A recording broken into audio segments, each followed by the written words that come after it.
right now on Fast and Loud. How do we get out of this death trap?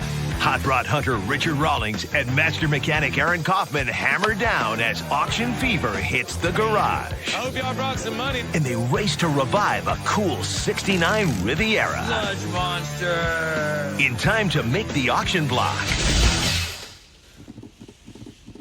Meanwhile, Richard's chopper challenge continues. Whichever one makes the most profit gets $1,000. That's why we're here. When the monkeys battle to see whose bike brings in the biggest bucks. Jason, you're setting the bar high, buddy. And last but not least, I want to get my bike built the way I want it. the Rogue Harley build that spawned the biggest fight in Gas Monkey history I don't know what your bike's going to bring, and I don't really care. reaches its final conclusion. May the best monkey win.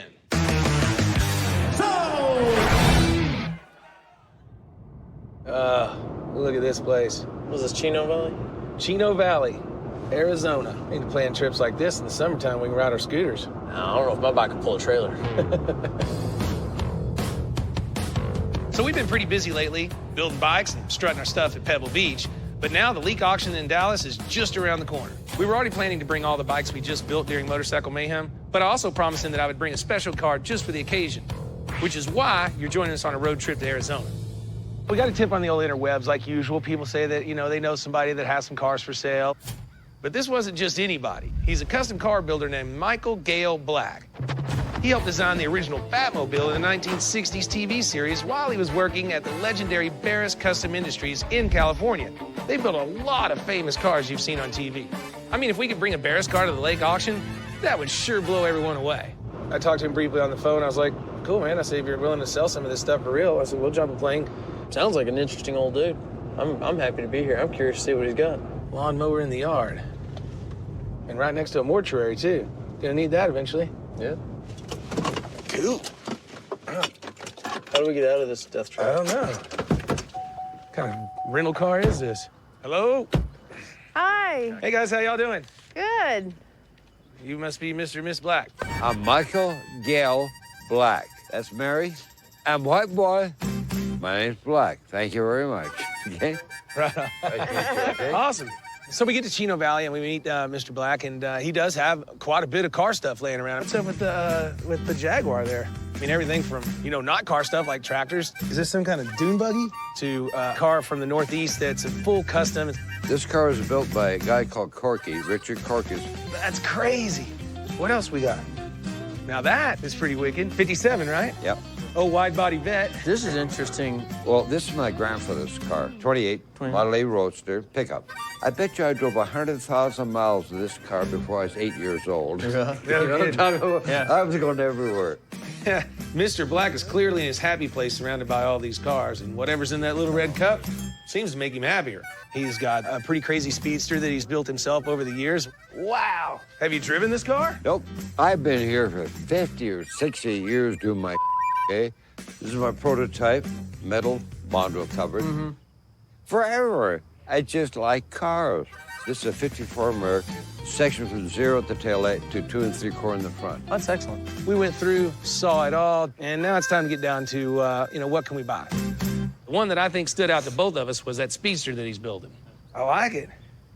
It's interesting as hell. It's kind of cool. You know where this came from? Tell me. All the hot rods. What did we do, okay? The 34s, 32s. Nobody's went and done the Indy cars of the 50s. I like that look. Long hood, the body tail. I love the 50s Indies cars. Yeah. I've always wanted to find one in a garage somewhere, and I hadn't found one yet. You're in the garage, you found one. This is close. So what are you saying on this little ride here? Probably 180. $180,000. Yeah.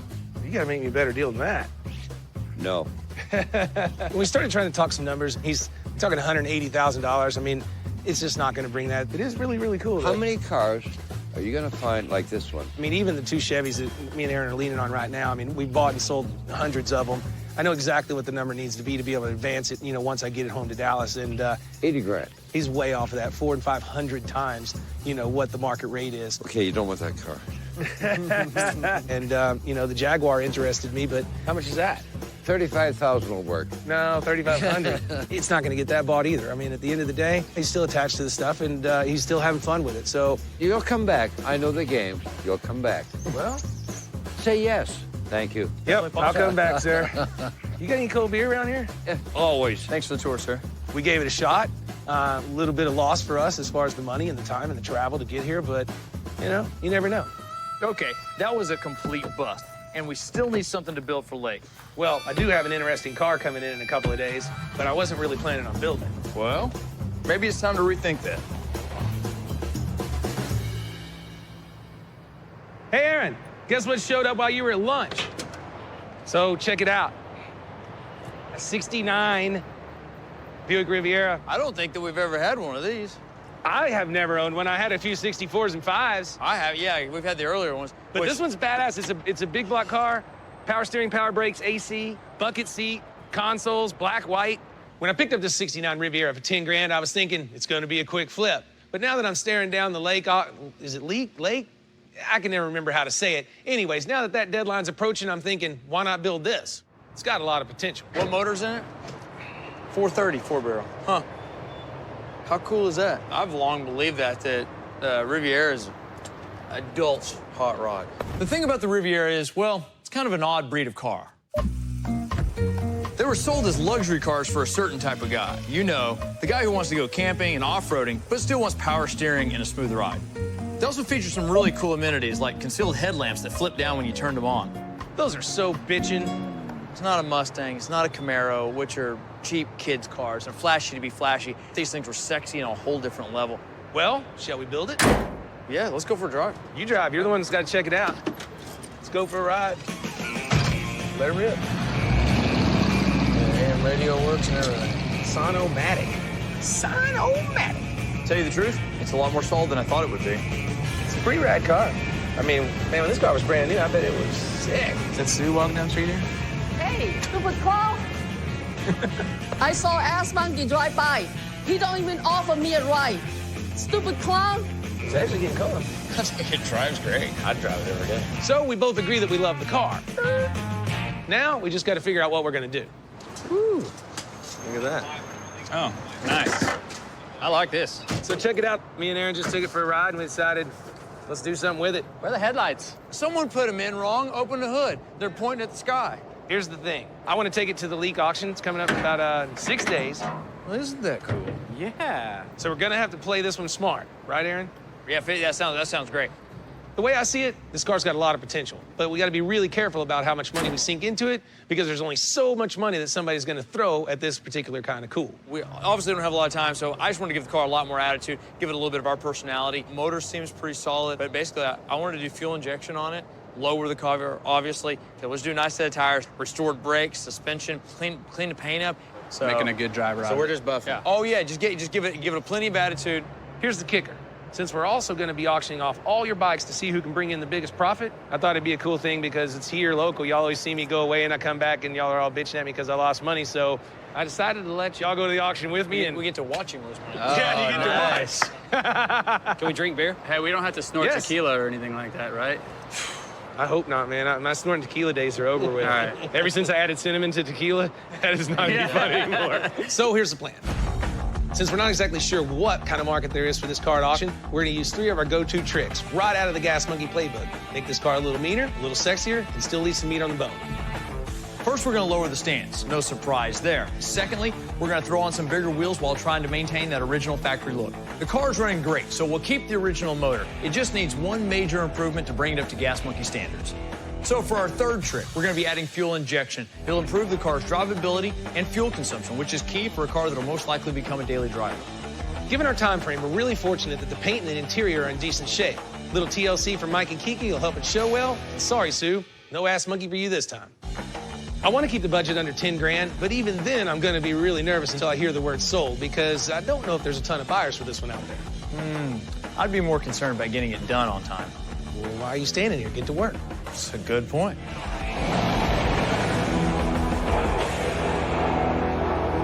All right, Since we got a rush job here, I'm ready to get into it, guys. We're gonna go ahead and yank the suspension down. So all the suspension, the brakes off of it, gas tank has to come down, pull the motor. But once we get the motor out, we can go ahead and get the motor degreased, cleaned up, get ready to get painted, and just inspect any other maintenance you see along the way. Let's go ahead and make a note of it. Right now, y'all know the drill. So if y'all ready, I am. All right. And we can take this build nice and slow, right? 100%.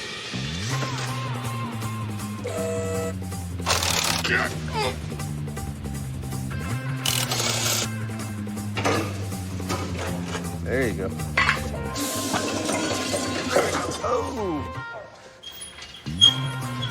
So we just got the motor out of the 69 Riviera.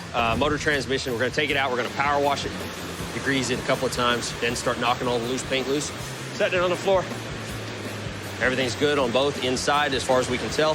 The plan is to get it painted and ready to go back in the car. I wanted to peep in here, so I'm gonna pull the valve cover real quick and we can put them back on. This has a bit. What is this crap doing in there? I don't know. Just about now, I'm trying to remember why I insisted on removing the valve covers. The engine was running pretty well. And I always warn mechanics, whenever you go looking for trouble, you're gonna find it. This time, I found coolant inside the valve covers. Sludge monster! Anytime you find fluids where they're not supposed to be, something has gone terribly wrong somewhere. My head gasket problem? Was that why they're so crusty dusty in there? Sure didn't act like it. But what's done is done, and we certainly can't send it back into the world like this, so we're gonna have to rebuild the motor. Let's get this thing over to Jamie's. Hopefully he can get this thing turned around for us pronto. One thing we don't have is the luxury of time. Coming up on Fast and Loud, Don't y'all have stuff to do? the monkeys back Richard into a corner. Use that noggin that you're not using for hair. You ready? And the Riviera has it in for Aaron's beard.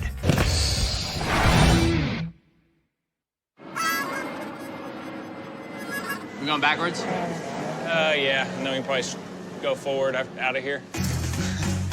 Oh, yeah. Are you just gonna turn it?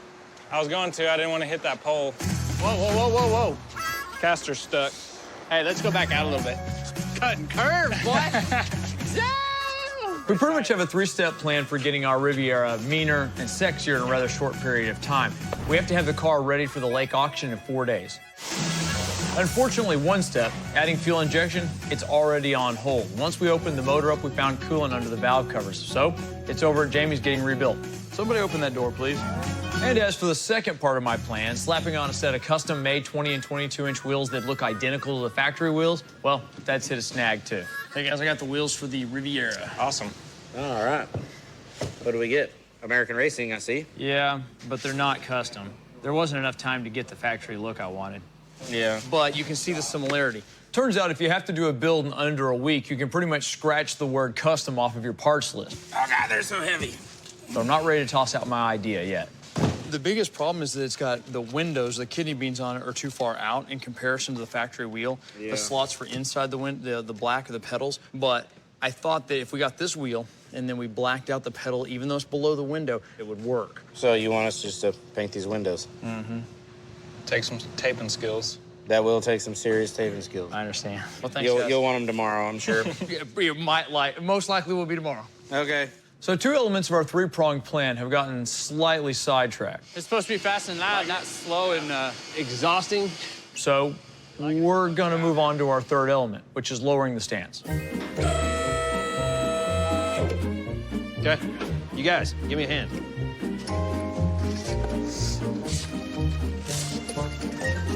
It's a Sunday, and no one wants to be here. But Aaron said if we can get the suspension back on the car and basically turn it into a roller, that we could go home. We already got the spring kit in, so got to give it a shot. Could be going home early. Looks huge.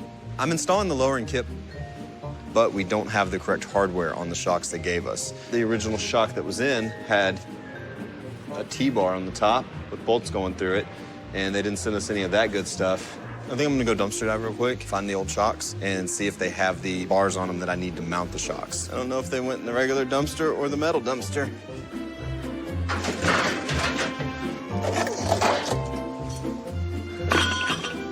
Where's the other one?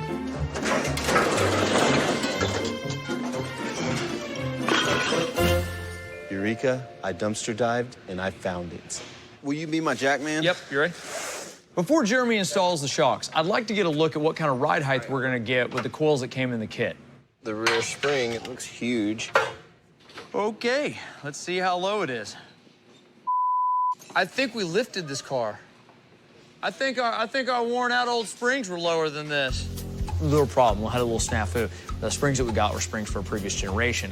They don't work right on this car. So they did go on, they just lifted the car a little bit. That's upsetting. I'm not kidding. So in a couple days, we'll get the correct springs for it, which will get me the ride height that I actually wanted, which is far lower than the current one. Guess we're not getting the suspension put in today. Yeah, we're not going home early either.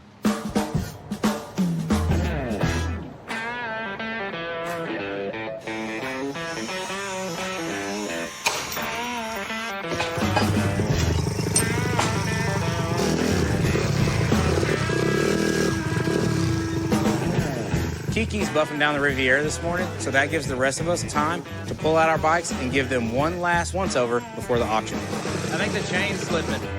You guys remember a few weeks ago when Aaron was building the Harley. Richard cooked up a little contest to keep the rest of us guys busy. How many of them got flats? He had some bikes that he had picked up here and there collecting dust in the garage, so he let each one of us pick one along with $1,000 to fix it up. And the best part, Richard promised us a big prize for whoever's bike sold for the most profit. Of course, he hadn't told us what that is yet. Go ahead. Let's see what this is about. Trying to get paid. What's going on? Hey. Okay, don't y'all have stuff to do? Yeah. Of course we do. Yeah. Find out the prize. Yeah, what are we gonna win? I haven't said what the prize is yet. We know. That's why we're here. Why we're here. The auction's in a couple of days. Break bread, sucker. Yeah, This was your idea. Yeah, we're just following up. Well, I did discuss a couple ideas with Christy. How about a $100 gift card for the souvenir shop up front? Free uniforms for work. We get those already. Well, you're not supposed to. Okay, how about a week's worth of lunches at the bar and grill? Oh, No thanks. What's going on here? These guys are trying to pump me for what the prize is going to be on the motorcycle mayhem. And did you tell him? Well, I'm telling everybody now. What I decided was, whichever one makes the most profit gets $1,000. How's that gonna work? My bike's not worth what theirs is. How's that gonna compete with his Because Brody I don't have chopper? any money hardly in most of these bikes. We're not going to go on straight profit. It's gross profit percentage. Whoever makes the most profit, percentage-wise. I still don't see how that is gonna work. Use that noggin that you're not using for hair. I'm not an anesthesiologist. I can't do that kind of math. What about my bike? You did your bike your way, and don't really agree with it. So I don't know what your bike's gonna bring, and I don't really care. I understand. Oh, I think mine will bring the most. It better. Maybe, maybe not. We'll see what happens. Maybe this is a good time for us to get back to work. Y'all go pick on him. It's $1,000. Whoever makes the most profit. All right. Man, I need to bone up on my math skills.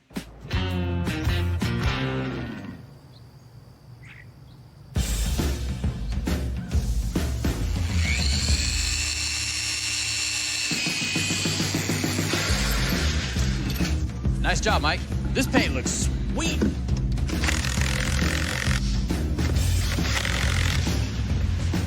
Look at this. Lickety split, sir. That's right. You were telling me you had some trouble with the heads. Both heads were cracked. Thank you for turning around so quick. Absolutely.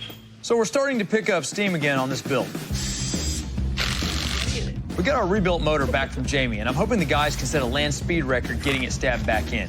Holy smokes. You got 7 minutes to get that there. Hey, I'm trying, man, I'm trying. I still need to install the fast electronic fuel injection kit and get everything fired up. I had the bumpers chromed, and we have to install those. And I still need to build the stainless steel exhaust. And since we only have 48 hours before the car has to be ready to go to the auction, well, you get the picture. We gotta move.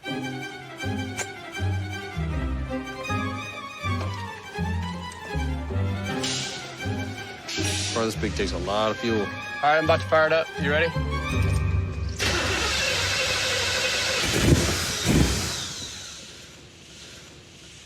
Keep trying to start it, see what it does.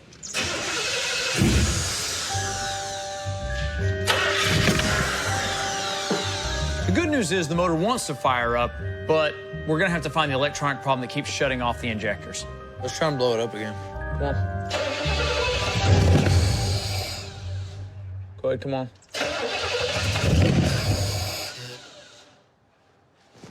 Oh, that's a 5. It's unhappy. you go key on to see it squirt? You know, projects like this can really test the crew.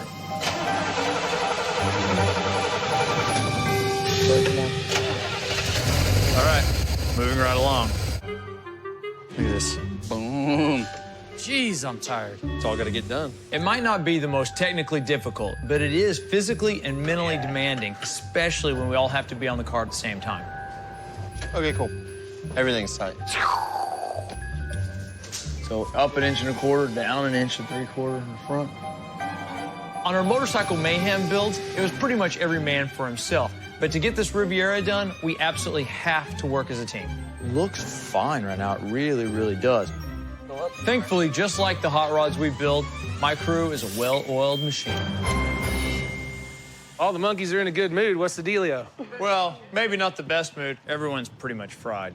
Is the car ready to roll across the block? I mean, well, clean it. Yeah, you know what? Everything on it works really nice. The upholstery turned out nice. We're happy with the motor. The transmission's good. It drives great. It stops great. Headlights, taillights, the whole kit and caboodle. I mean, it really, really happy.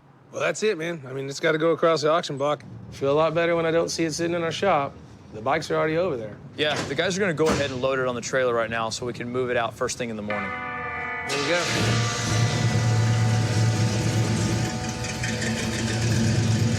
Looks rad, dude. You don't see many of this year built. It's an interesting year, that's for sure. I mean, it's really sexy, man. Good. Now we need to bring about 30 grand. Wishful thinking, but hey, at least you got a finished car. Coming up, We are going to the auction, sir. Motorcycle Madness puts the bikes on the block. Let her rip. Tater chip. Can Aaron's Harley finally make Richard smile?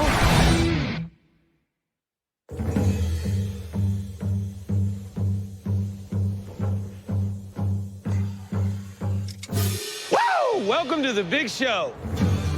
I needed my guys to get the car ready for the lake auction in less than a week, and boy, did they deliver. Now, I'm a huge fan of the previous generation of Riviera. Not to say that I'm not a fan of this one, I just never thought about it much. So when it rolled in, instantly in love. The only thing to do was make it cooler. Initially, we thought the 430 engine was in good shape, but once we pulled it, we found some issues. So we had to send it over to Jamie at WCH Engines to get rebuilt. Well, he got the motor back, it's painted the right color, but most importantly, it runs excellent. It's been dyno tested. We thought the carburetor was okay, but I really wanted to see what the original offering would do with fuel injection on it. So we put a fast, easy EFI 2.0 setup on it. The system drops on, and we're definitely believers in it. Now, of course, you know we're gonna lower the car, but we didn't need to do air ride. So what we did is we put lowering springs all the way around. We got it handled, and the stance on the car is exactly what I wanted. The car rides incredible. Since we started out with such a good car, when it came to the paint and the interior, all we needed was Mike and Kiki to give it a little shine and make it sparkle. When it came to wheels and tires, there really wasn't time to order a custom set. So we turned to American Racing for some dead ringers to keep that Riviera with its original look. And to sell that factory look, we machined the centers to accept the original Buick hubcaps. So we had a proper cap on a wheel that simulated the original one. This basically is what we were after. And to top everything off, I had Jeremy put an all stainless exhaust on it. Now, instead of your typical 69 Riviera, we've got one that combines a classic look with modern performance and fuel injection and a mean gas monkey stance. This is one badass hot rod, and it's going to auction and no reserve. You better call your daddy up and get him down here because we got the car for him. Heck yeah.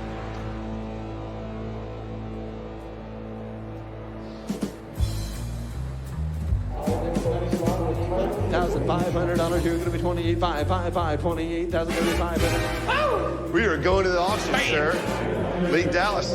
I hope y'all brought some money. I did. So today we're out at Lake Auction. It's not Pebble Beach, but there's still a lot of money here. I got a few things to sell here today, including the 69 Riviera, and I want a lot of that money to end up in my pocket. Were we supposed to dress up? Of course, all the monkeys are here too.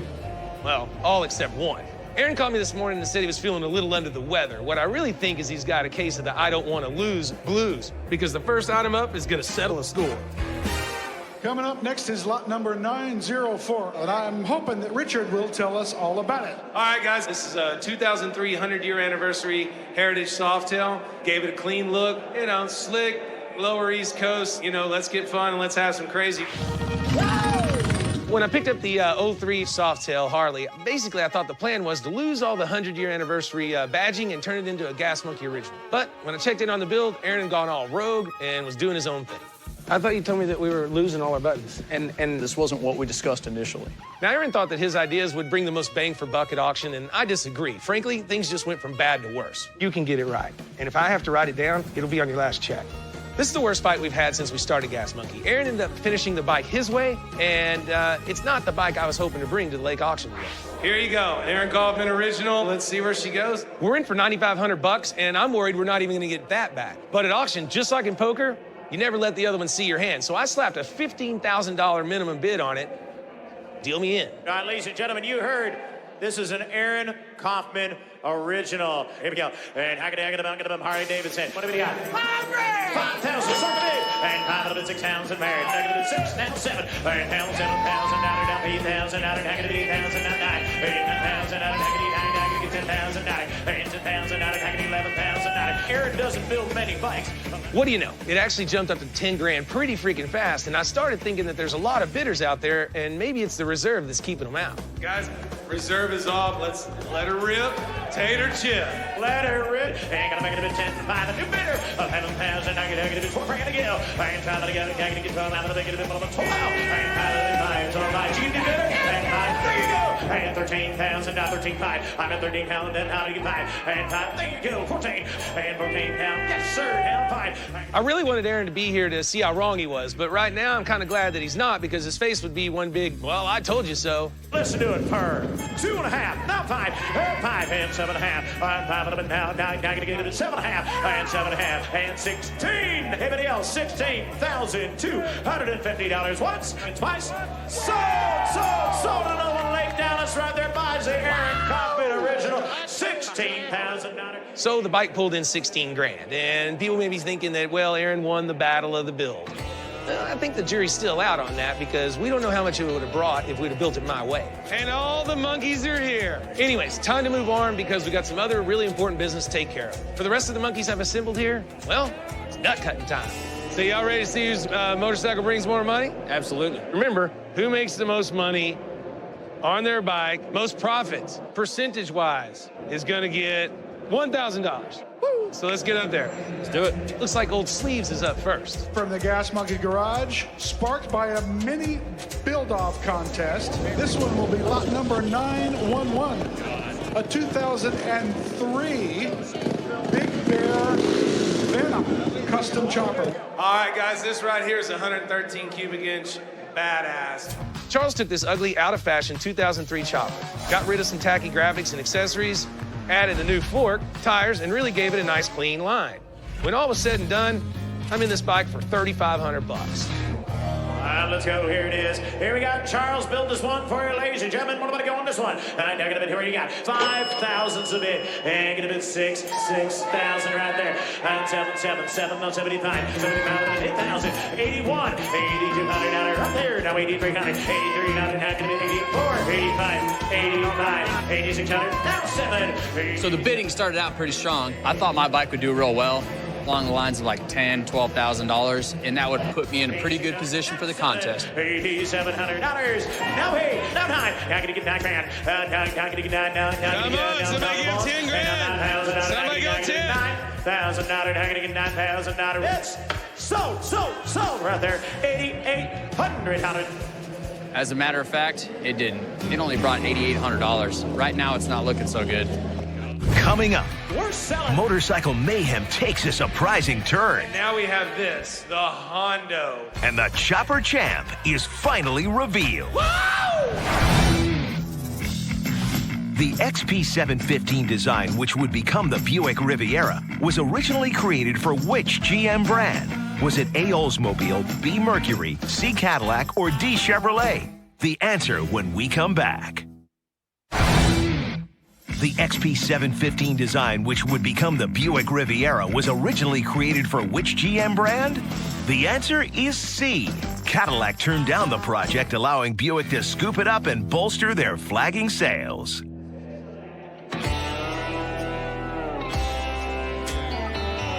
So the monkeys are out here with me at the lake auction today, and we're unloading all the bikes that they built. I'm gonna give whoever racks up the biggest percentage of profit margin 1,000 smackaroos. Charles's bike went up first and did pretty well, but there's still 4 more chances to outdo him, so pow, let's get to it. What's next here? Lot number 901. It's our BMW, and it was built by Kiki. So Kiki's plan was to turn this 73 BMW R75 into a dirt bike. Once he got the engine running, he got rid of the windjammer and spent his budget on new paint, new handlebars, and shorter fenders. Now, I'm in this bike for like 4,000 bitcoins. Let her rip, Tater Chip. Woo! And we're going to start the bid here. And I'm going to go $2,000. Let's go. And I'm going to bid $2,000. And I'm going to get $3,000 there. And $3,000 down. And I'm going to get $4,000 to go. Get I really didn't know what to expect from my bike. I was thinking maybe like 3,000, but turns out that was what Richard bought it for. So to have any chance to win, I'm going to need 3 times that. And we're down. Now I'm going to get $5,000. Now I'm going to get 6,000. 50 to 50. Down 5,500. Now 750. And 7.5. Yes, sir. Now I'm going to get 6,000. Now go 250. Kiki's bike started out strong, but then it trickled down to like nickel and dime bids, and I could see the writing on the wall. Now 61. Now get 2 down there. And 3. And 3 down 4. 6 now. And 7. Bids, well, they're fast and furious, but they're just not adding up to that much. Mr. Hammer, let it fall. And that sold. Set around there. 66. Well, it didn't do what I had hoped, but Richard got 66 for it.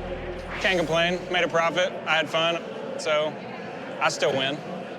We have next 903, a 1979 Harley Davidson Sportster XR Flat Tracker. Go, Jeremy! So, being a fabricator, Jeremy was definitely out of his element with this 79 Harley Davidson Sportster, but he still managed to repair the clutch, clean out some dents, and get Kiki to paint it up nice for him. He also lowered the stance, changed the seat, and the handlebars. Guys, what you got here is a very low-mile bike that started out all original. At the end of the day, you know, it's an entry-level Sportster, and I think you can have a damn good time on it. It's not a big money bike, but Jeremy's got one advantage that the other guys don't. I picked up this bike really cheap as part of another deal, so I'm only in it for $2,000. Bid to win right here in a Sportster. Start him up on the money. What do you got, sir? I'm at $1,000 right there. And $2,000. I'm going to get 10. I'm going to get a bit too paid. Now I'm going to get a bit $1,000 bid. I got about $2,000. Oh, talking about $2,000. I'm going to get $1,000. Ladies and gentlemen, it's a Harley Davidson. So people weren't exactly knocking each other over to bid on my bike, but I can't say that was exactly shocking news. It was pretty much the worst year for a Harley Sportster. $2,000 down,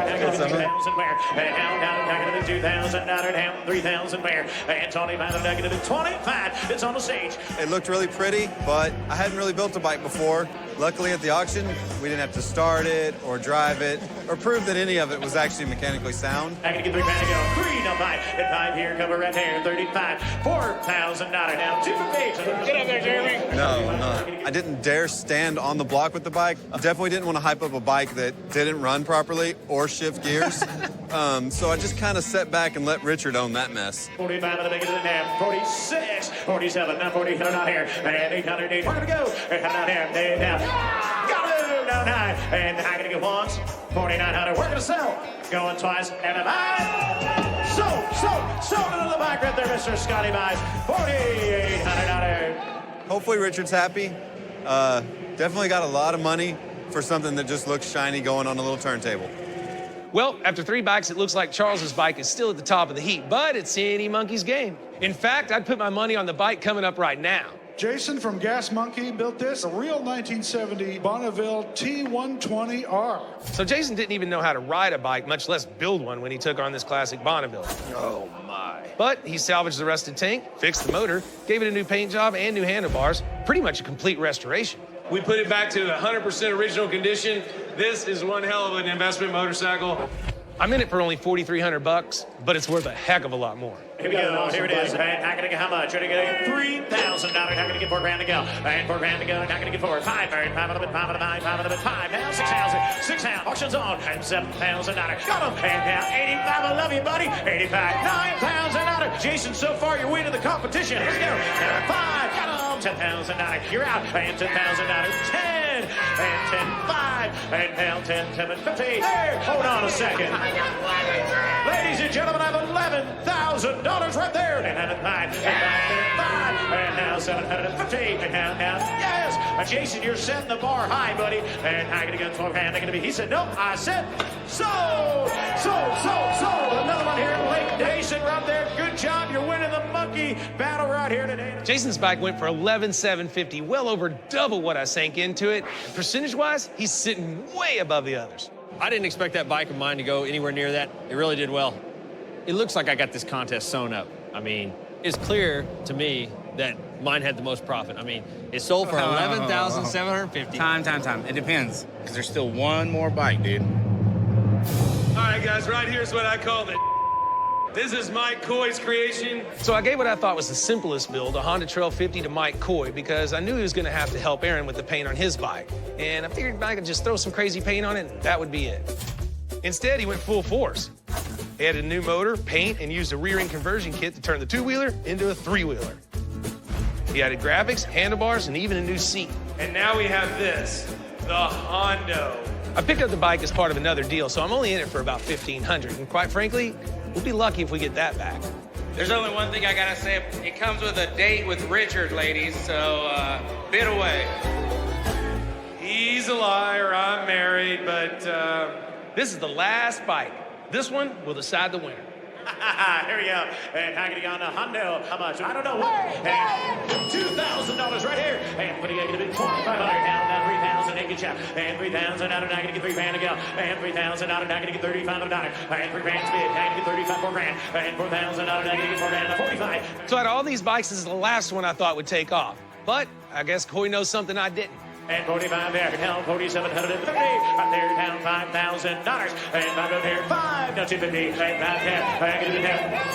51, 52. We're selling. And we don't dare. You'll never find another one like it. And 53. Once, we're gonna go twice. So. $5,200, Mr. Scotty Bassett again. $5,200. Sold them right there. Sold them. The Hondo closed out at almost 3 times what I had in it. So percentage-wise, Coy wins. Sorry, sir. You got second place. I don't know what happened. I think the most that a Z50 has ever sold for was like $3,500. He just set a world record. Guinness World Record, son. He's gonna get his name somewhere. Smashed it. Yeah, you did. Right here. Yeah, it was awesome. All right, guys, I guess the next round's on me. Coming up, Richard has big dreams for the Riviera. Let's start the bidding in like $2 million, maybe. What's going on here? Then, can he and Aaron finally bury the hatchet? Nah, I don't want to talk about it. You know, I'm still a little bit bitter my bike didn't come in first. We did spend 43 and I made 11,750. Boom. Yeah, how much was mine? I don't know, how much was in yours? Like $1,500, and I made 52, so I made 38. Okay, that's so technically, over 200%. Okay, so technically on percentage you win, but in cash in hand, which is what Richard's all about, I win. You know how else I know I won? Because your name's Hondo. Because I won.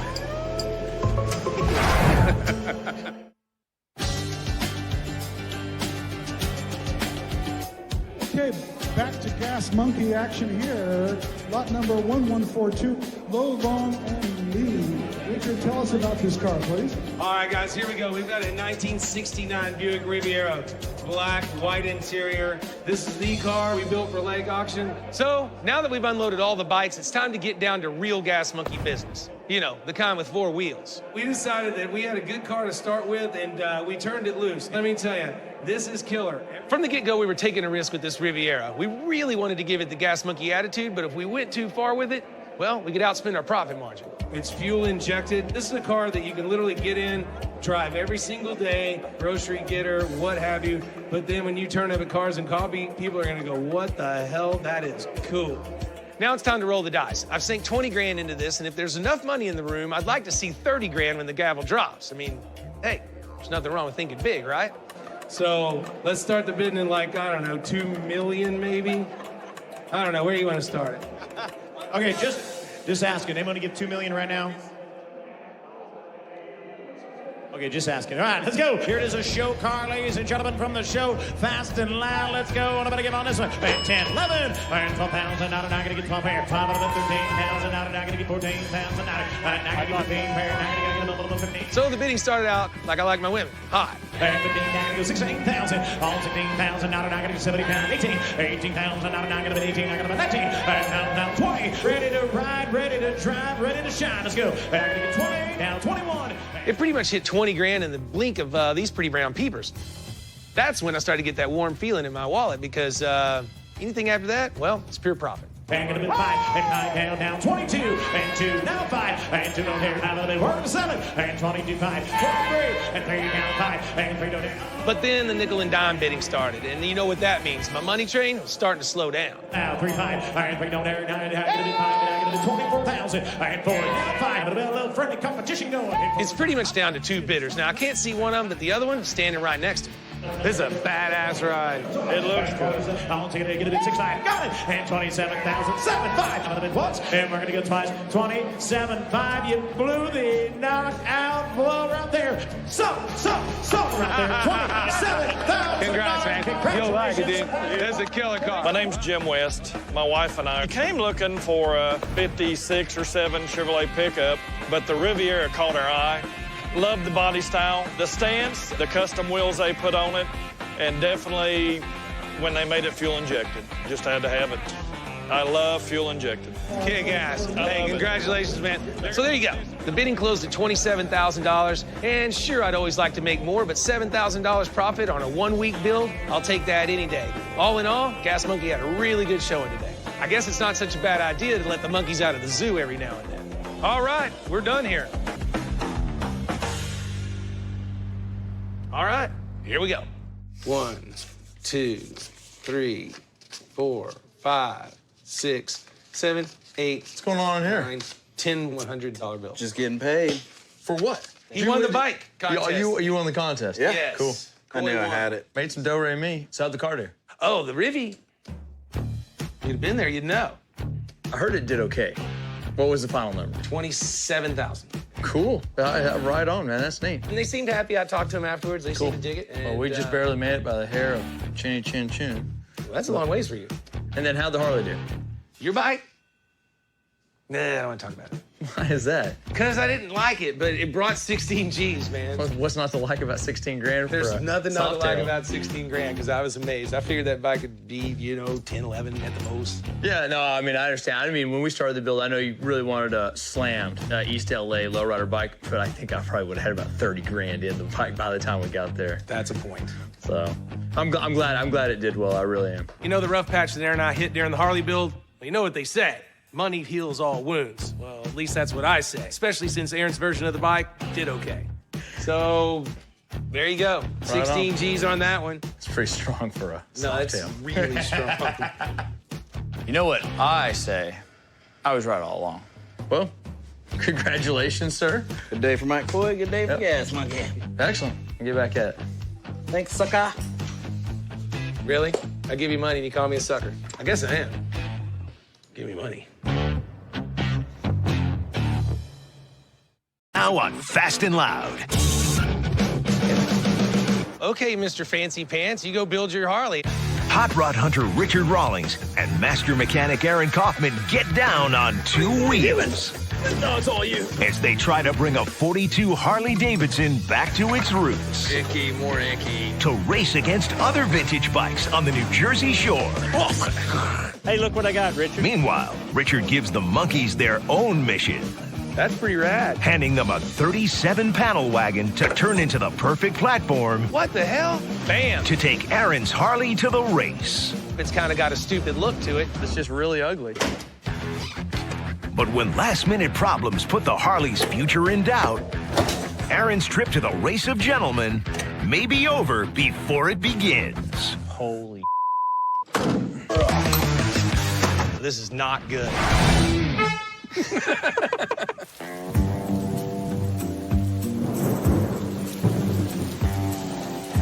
What kind of bike is this again? I think a WLA, I'm not sure, but it's a 42 model or something. It's like, it looks like all the other ones, just everything on it shrunk. You think it'll work for the race? Yeah, I think it might. So as you all know, over the past few years, I've had the privilege of participating in a number of auto races. Pikes Peak, Roadkill Nights. But I've always had an interest in putting together a vintage race bike, but I've just never really found the right motorcycle or had a good excuse. But a buddy of mine just called, and he's got a 42 Harley that he's looking to unload. Does it run and drive or no? I don't know, he didn't say. I don't think so. He would have said if it did.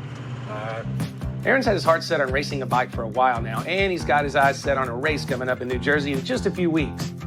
So to keep my easily bored master mechanic happy, I'm open to financing a racing bike, so long as I can make some money off of it, or at least break even. Oh, yeah.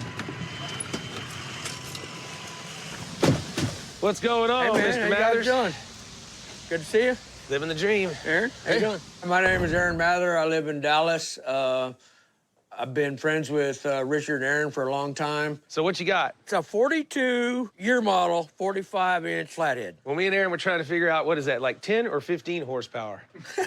Maybe 7. But yeah, it's like somewhere in the middle there. It's 7, 8. This is it. So we walk in, and it's always cool to go over to Aaron's place because he's got all his bikes sitting around, and, you know, the garage is just one of those cool places you want to pop open a cold beer and hang out and look at the stuff on the walls. But it's pretty cool looking. I mean, it's got this orange and yellow paint job, kind of looks like some kind of carnival bike. Yeah, I mean, this is exactly how I bought it, Richard. I got the seat and another brake for it over here. Seems that someone has kept up with it. It's never been sitting outside. It's never been in an alleyway. It's never covered in tarp, you know, sitting somewhere. It looks like it's always been inside or garage, which is a big bonus. And I'm just looking to get out of it, not lose any money is what I'm trying to do. It seems so small in comparison to the other bikes. And this is the shifter. Rad. It's pretty cool looking, though, man. I mean, it's almost like a piece of art. Yeah. You can put that in your living room. Man, I don't know if they go for that in my neighborhood. When you guys think about a hog, you probably picture a nice big cruiser with a large compression engine out ruling the road. But Harley-Davidson bikes have been the epitome of cool in America for almost 115 years now. And they've always come in a lot of shapes and sizes. When America entered World War II in the 40s, Harley-Davidson got patriotic and churned out over 90,000 military versions of its WL model bike to be used for the war effort. The single-rider bike had a small 45 cubic inch flathead engine, so it wasn't that powerful, but it was incredibly reliable, which is exactly what a soldier needed. Cross-country daredevils, they will get urgent war messages through. Come hills for high water. With GIs riding them all over Europe, they earned the nickname the Liberator and guaranteed Harley-Davidson a permanent place in every American's heart. It's basically all there, and you won't have to do a whole bunch. Just get it running. There's not a whole lot there. Yeah. I don't even know how to price something like this, Aaron. Well, I'll take all the thinking out of it for you. I got to have $9 grand for it. I mean, that's what I got in it, and I'm not letting it go for any less. You can't take a loss? I can't take a loss. Come on, man. As far as negotiation goes, it's $9 grand or hit the highway. And I mean, that's a lot of bike we're just buying to fix up for a race. Not even for your old pals, Richard and Aaron? Not even for my old pal. All right. I'll take it. All right. $9 grand. $9 grand. That'll do it. All right. There you go, You sir. sure this is 9? Yes, sir. All right. Count it every morning. Gives me something to do. All right. Let's load this thing, Aaron. Yeah. Cool. Got myself a WL, whatever the hell that is. $9 grand it is. That's what I gave him in cash, and we threw the bike in the back of the truck. Now it's time to just get it back to the shop and see what Aaron can do to get it ready to race. Are you guys even helping? No, it's all you. I mean, the goal is to build a bike so that everyone at the race sees the Gas Monkey name when it crosses the finish line and knows that we're serious about Harleys. But if Aaron actually wins, who knows? Maybe this bike gains some value and I can sell it to a collector. Maybe you can make a profit on it. So that race is in 2 weeks? Yep. Man, sounds like you got some work cut out for you. One thing I am happy about is that Richard and Aaron are going to take care of this bike. They're going to do something good with it.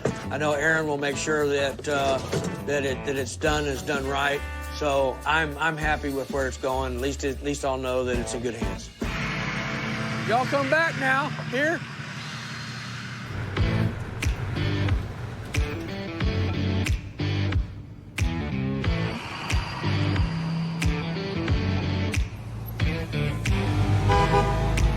Dude, that's awesome. Yeah. Oh, flathead. What up? Wow. So when Aaron and Richard pull up with the Harley, man, I was stoked. I'm a bike guy, always have been a bike guy, always will be a bike guy. It's a 42 WLA.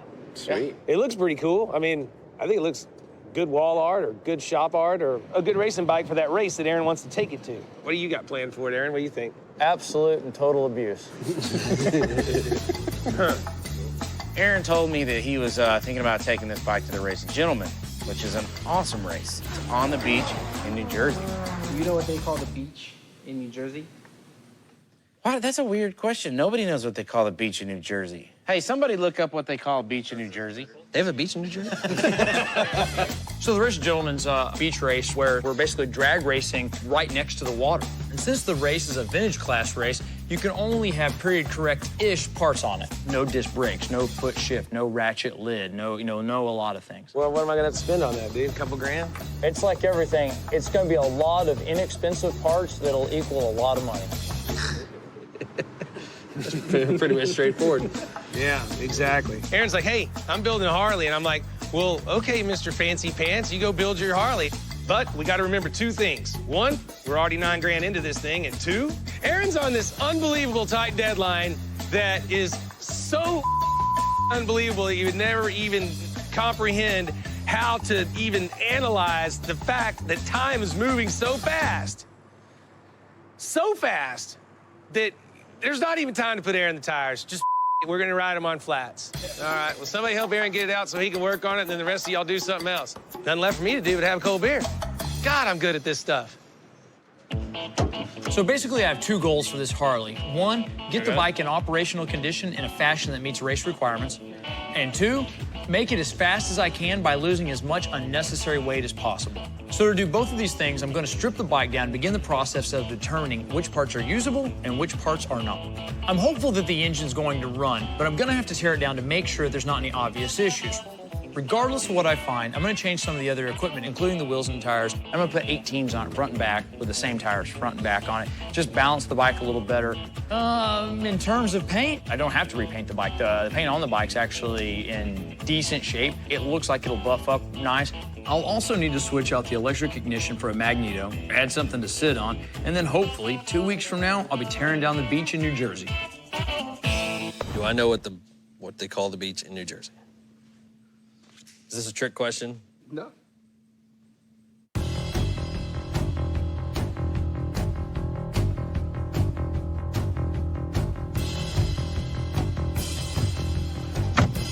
Mike, get out of here. We're going for a ride. You ready to roll, bro hammer? I'm ready.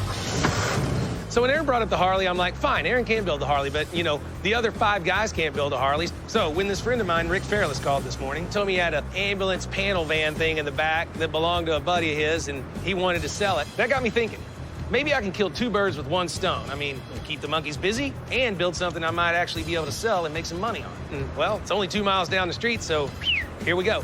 There we are. Strokers Dallas. Woo! Let's go see what we can buy. All right. You don't need another motorcycle. Of course I do. There he is, the proprietor of this fine establishment. Hey, pal. What's up, Rick? I'm Rick Fairless. I'm from Strokers Dallas, born and raised right here. How you doing? Living the dream. I know you are. You taught me how. Look at you. Good to see you. Good to see you. Good to see you, Mike. You know, it's Strokers Dallas. It's a motorcycle shop, but it's also a bar and grill and a tattoo parlor, and we do custom parts out of here. You hadn't been here in a while. Dude, I've been working hard. It's been crazy. I haven't seen him in forever. He's busy, but we did some rides together and all that. These are my personal bikes. Heck yeah. I love riding the long, stretched Well, out that's choppers. me and you both. So we walk in, check out a few things. Remember Betty? Yeah. That's Pam. That is rad. I expanded the courtyard since Dang, you've been dude, here you last. did. Remember the old dinosaur? Yeah. He kind of strolls me straight to the bar, and I'm like, wait a second. You're setting me up, aren't you? You're gonna give me some beer, and then you're gonna try to spend all my money. There you go, Oh, look boys. at that, dude. All right. Cool. Hey, you're What? driving. I didn't drive up here. Well, you're driving home now. Sorry about that, Mike. So I need to just focus on getting the panel van bought and get out of here. Hey, boys. Then Joe T comes out, and I'm like, what's he doing here? Dude, I hadn't seen you in forever. How you doing? He's like, well, he actually owns the van. I'm like, wait, I'm getting double teaming. You know, this is not good. Coming up on Fast and Loud, Richard's offer falls flat. I was thinking more about 8. Oh, please, please. And later, Aaron may be out of his depth. I don't know anything about the motorcycle.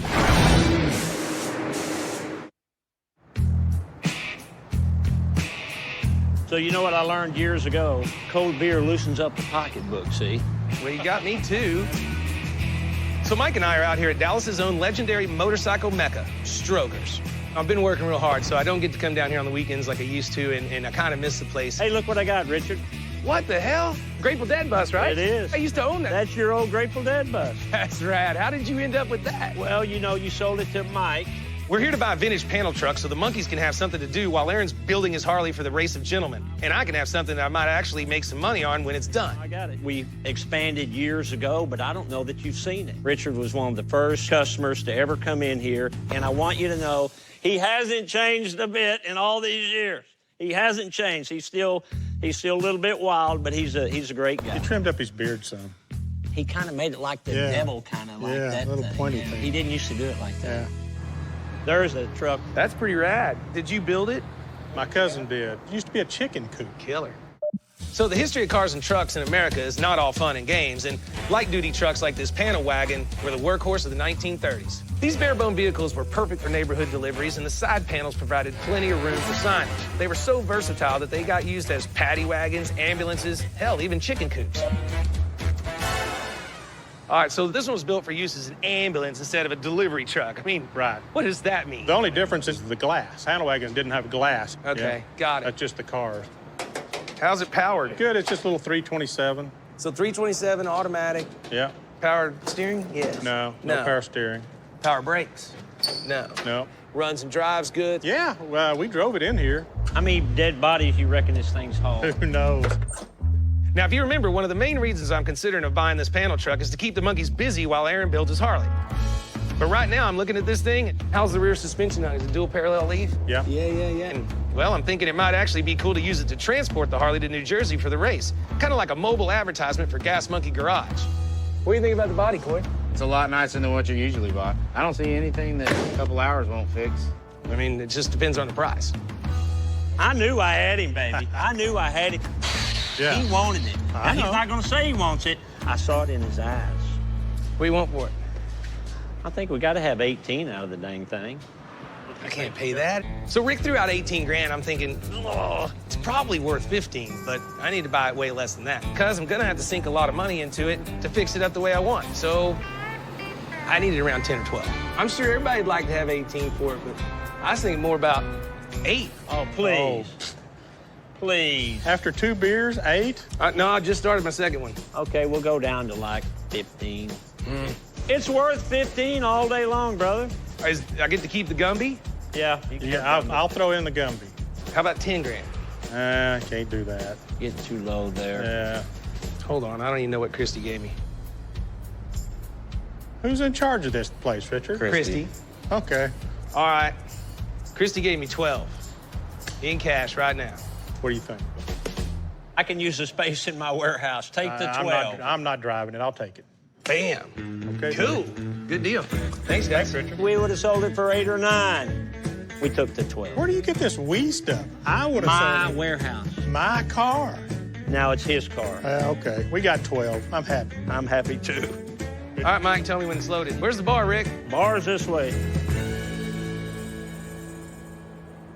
Air cleaner, floorboards, petcock, and then clutch pedal and cable seems to be fine. So we've got this 42 Harley in the shop, and we're under the gun on this one. The race I want to compete in is less than 2 weeks away, and the rules stipulate that the bike can't have any modern equipment on it. Everything has to have been built prior to 47 or reproductions of early speed equipment. So my first priority is to get a lot of parts ordered. Check and see if this thing has intake gaskets. I don't think it does. What are you gonna do about exhaust? You're pretty much looking at it. All right. And so the majority of this is basically getting pulled apart, checked for mechanical ability, and then if it's deemed unmechanical, repaired and reinstalled or tossed aside because it's unnecessary. So they're not building this to go across town, not building it to go across country. So this is being built just to hammer, turn around, just come back, shut down. So the first part of the build, ew, icky, more icky. Taking the parts off that aren't going.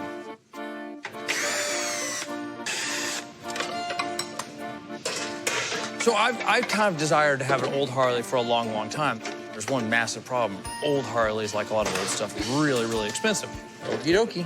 45s are the babies. They're the little ones. Obviously, they're less money, less power, less desirable, less everything. The one interesting thing is this particular model, we use these in war. We use this to further our agenda. We use this to save our lives, protect our lives, you know, on and on and on and on and on. This is a part of our heritage and our culture. So it's not that this is the greatest bike in the whole planet. It's just part of our culture, and that's the reason I wanted one. There it is. It's all she wrote and then some.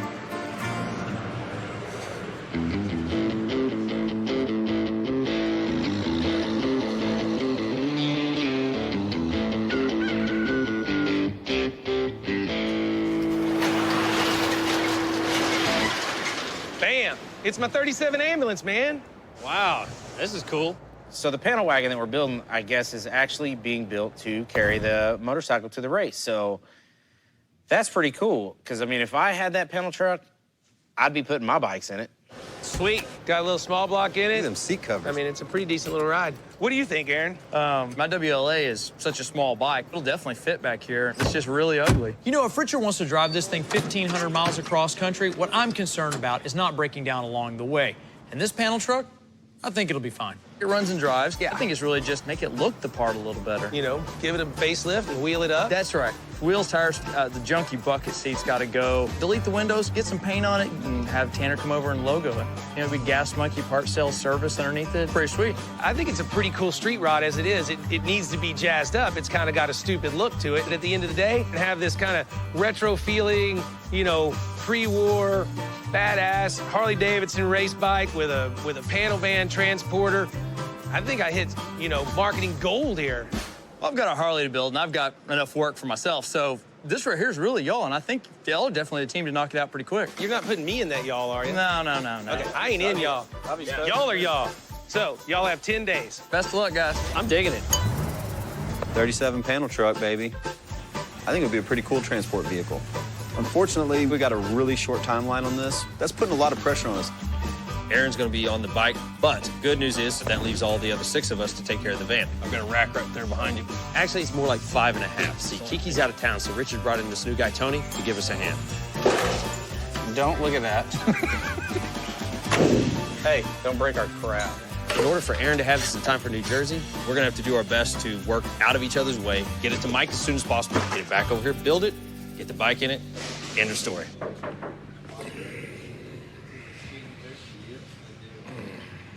What the hell are you doing? It's your first day, dude. Coming up on Fast and Loud, Mike goes old school on the panel wagon. And Aaron gets back to basics on the Harley. Junky old motor, I think that might fly.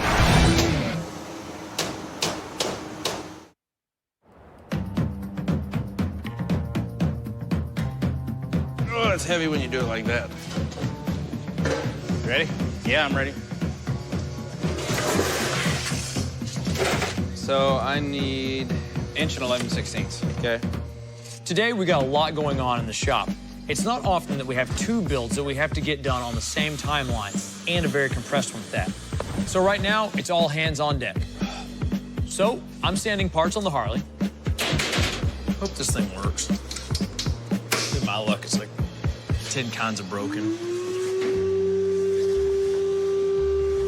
Webb and the guys are working on deleting the windows from the panel truck.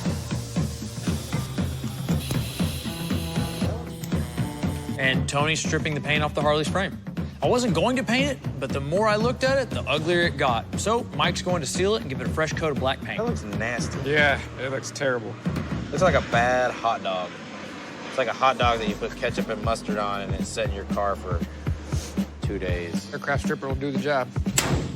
And if we keep jamming like this, we might even finish in time to hit up the casinos in Atlantic City before the race.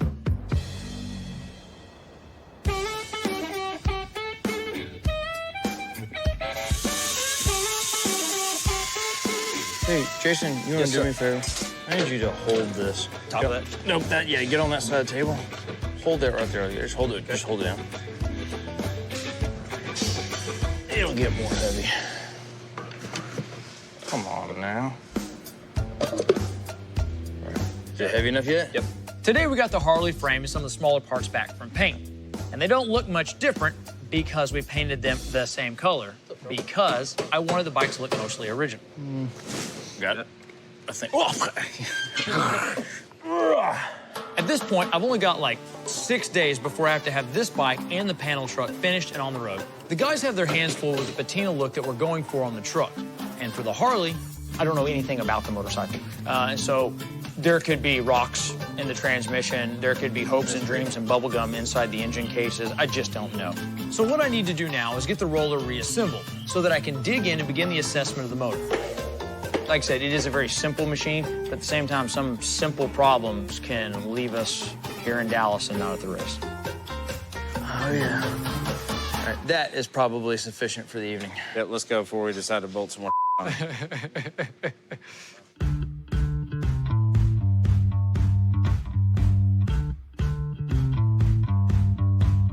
Dun, dun, dun, dun, dun, dun, dun. Ooh, that's green. We don't want that. So on our 37 panel wagon, the body is just about ready for paint. Empty. Aaron and Richard want kind of a grungy, rusty patina to go with the 42 Harley. So while Tony's finishing up sanding, I'm gonna throw a bunch of colors together and see if I can't come up with a doo-doo brown that looks kind of rusty. You know what? That's getting pretty close. Pretty sure I can do that.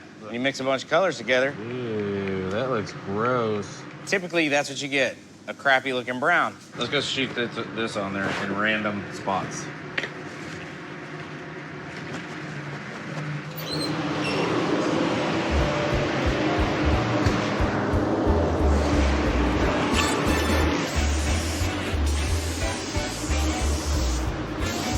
Let's throw some of that in the mix. Green might work. Doing a paint job using this kind of technique to simulate patina, it's kind of hard. There we go. That looks dingy. The hardest part is doing what it took Mother Nature 50+ years to do and put all the right marks in all the right places. So when I'm doing this and I'm mixing colors and I've got all these colors on the table, there's certain colors I want to hit and certain colors I want to do. But the most important thing, the actual key thing to doing this and actually pulling it off is that you make sure that you get all that where it's going to finish.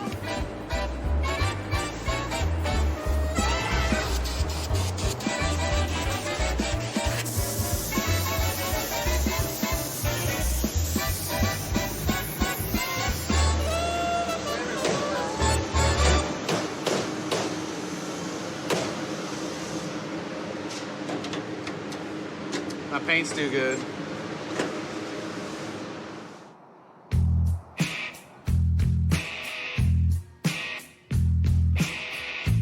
So what do you think of the bike? Is it cool? Is it all right? Does it suck? The paint job Mike did on the frame looks nice. Yeah, everything jams. I just gotta fix the motor now, or at least make the motor runnable. So on the 42 WLA, over the weekend, I was actually able to assemble absolutely everything. All the brakes, everything works on it. But I ran into a small problem when I was tearing down the engine. The front cylinder here. So the front cylinder has a stuck valve. I hit it with a hammer, and that's as far as it wanted to go back down. So obviously it's not sealing. See how it won't go down in there? What I'm thinking it is corrosion around the stem. So I've got to disassemble the valve train, which, you know, obviously I didn't plan to do. The problem with a stuck valve is that it disables the motor's ability to make compression, a vital aspect of operation. It would be wonderful if I had another motor sitting here, but I don't. Since getting the correct parts would push me past my deadline, I'm going to have to repair the damaged parts that I have on hand. So what I'm going to do is try an old method to see if I can fix the valve seat and get the engine back in the bike. But if I can't, we are on hold. I'm gonna try that.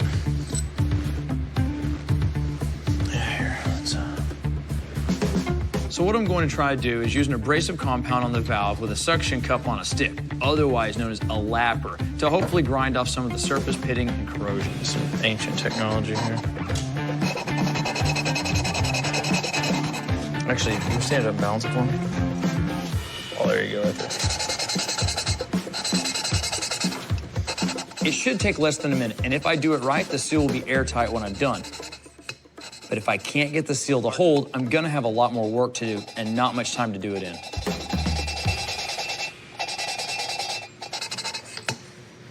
Puppy, let's take a look at it. Oh, a lot better than it did look. All right, let's pop this back in, see if it holds the seal.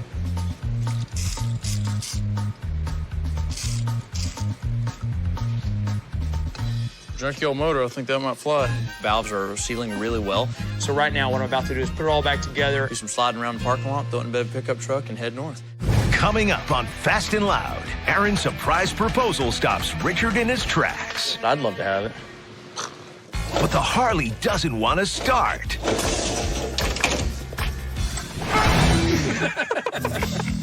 Besides motorcycles, what type of vehicle did Harley-Davidson make in the mid-70s? Was it A, cars, B, planes, C, buses, or was it D, snowmobiles? Besides motorcycles, what type of vehicle did Harley-Davidson make in the mid-70s? The answer is D. From 1971 to 75, Harley-Davidson made a line of snowmobiles, which today have become highly sought-after collector's items. Oh, crap.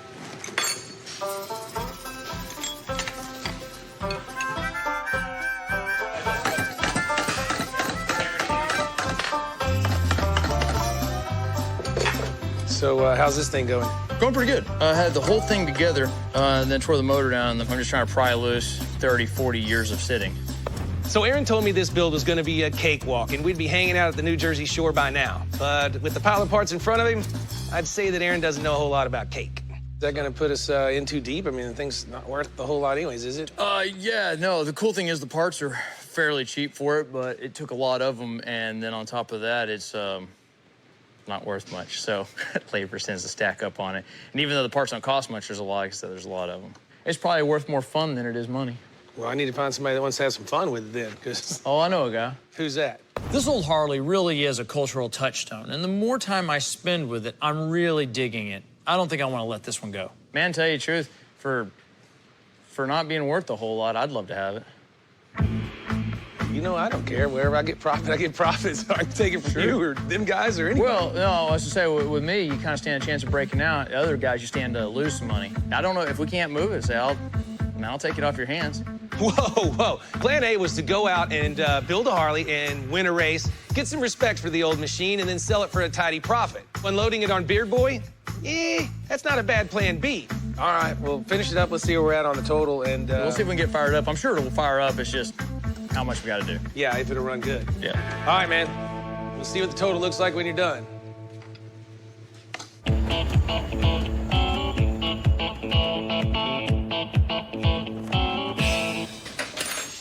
Chuck, you almost done mounting the kill switch for the mag? I want to get the cylinder heads on. Yep, just finishing up.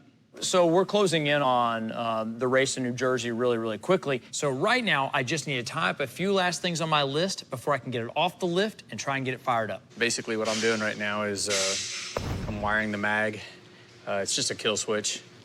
This Harley needs to have parts that were appropriate for the 1940, but it also needs to be light enough for the race, so Aaron decided to remove the battery. We done did away with it and stuff. So basically what I'm doing is I'm running a line to the magneto, which is basically a little generator with magnets that provides spark for the engine. It's simple, reliable, and it weighs a lot less than a big battery. And hopefully we can get this thing running sometime this afternoon. We really need it to be running. Deadlines are real. All right, let's get this first cylinder on. All right. So last night, Charles and I worked pretty late. We got it all back together, fixing to drop the cylinders back on. We had a major valve issue, got it sorted out, got it cleaned up. Valves are sealing really well. The cylinder's completely put back together. I like that. I like that, man.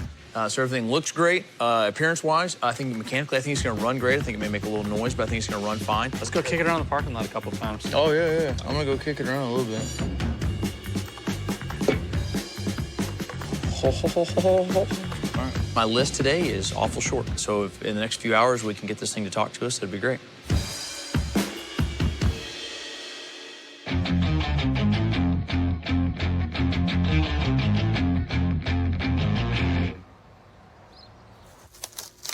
Ready?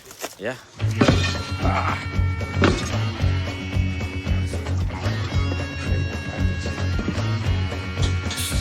Well, we're coming in the final day of working on the 37 panel van.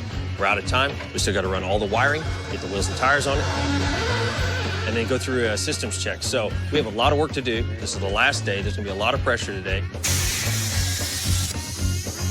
Everybody's pretty fired up about it, but we got a lot to get done. So that's what we're dealing with.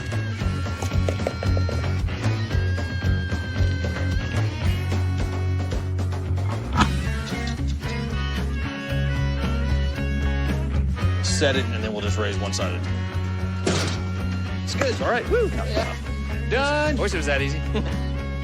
So sometimes you can't even see the end vision of these vehicles, and as they come together, you even kind of have to step back and go, wow, we did that in such a short amount of time. You know, you're pretty impressed with what the whole crew does. So really excited about this thing. Today we need to wrap it up, and I think we can ultimately get that done. What a hauntless row, is it? Huh? You gotta suck it up, man. Suck it up. Is that it? Is that good? Let's roll, Issy. Okay, man. What is it? Mm-hmm.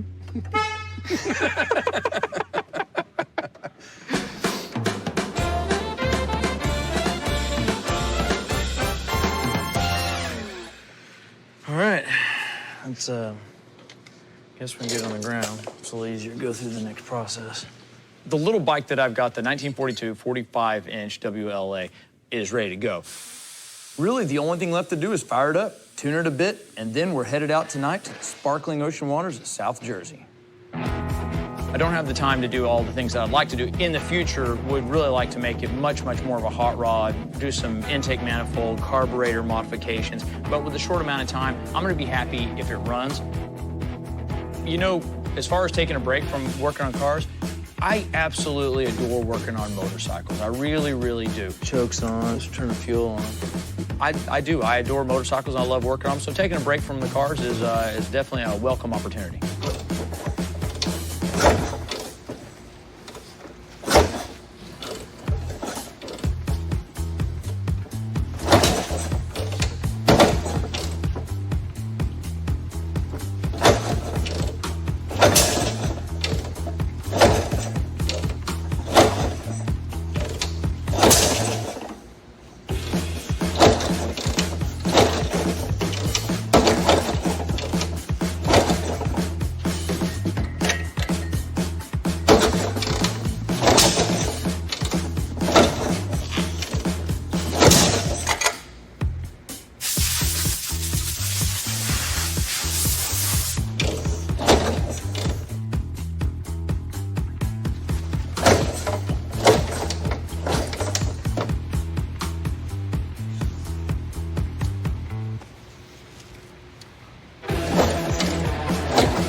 Holy.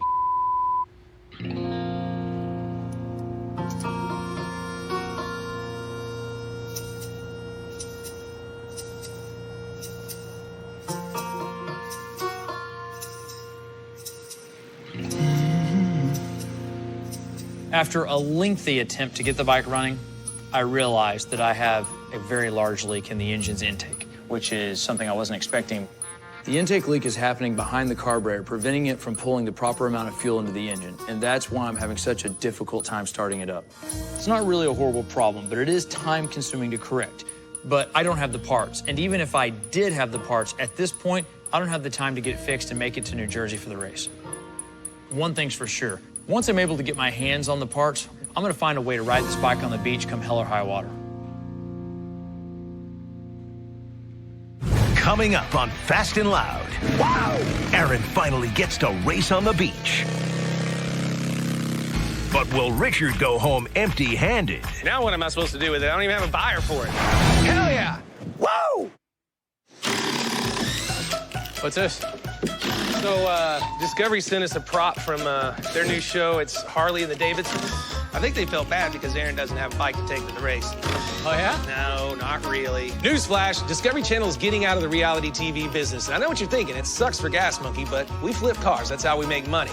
Now, just kidding. What's really happening? New miniseries premiering tonight about Harley Davidson and when it all began as a business. And they sent us over one of their prop bikes. Yep. So does that mean it runs? Or has I would run? assume so. Or is capable of running? Everyone bet it does. Once you jump in there, we can send you back. Trying to get rid of me? We'll just trade for you.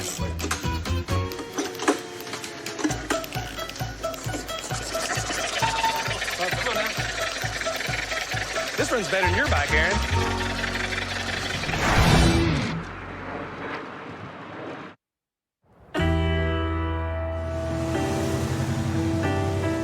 All right, I know you're really bummed out about missing the race in New Jersey. Yeah, well. So I've got a little surprise for you now that you got the engine problem sorted out. Yeah?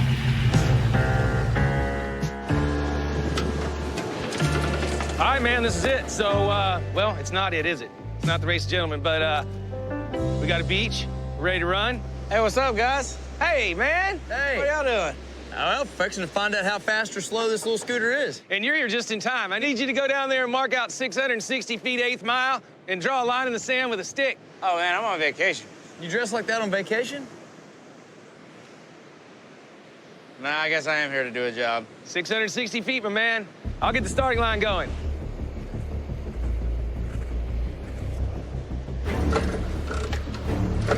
$173, $174, $175. Not this again. $186, $187. Close enough.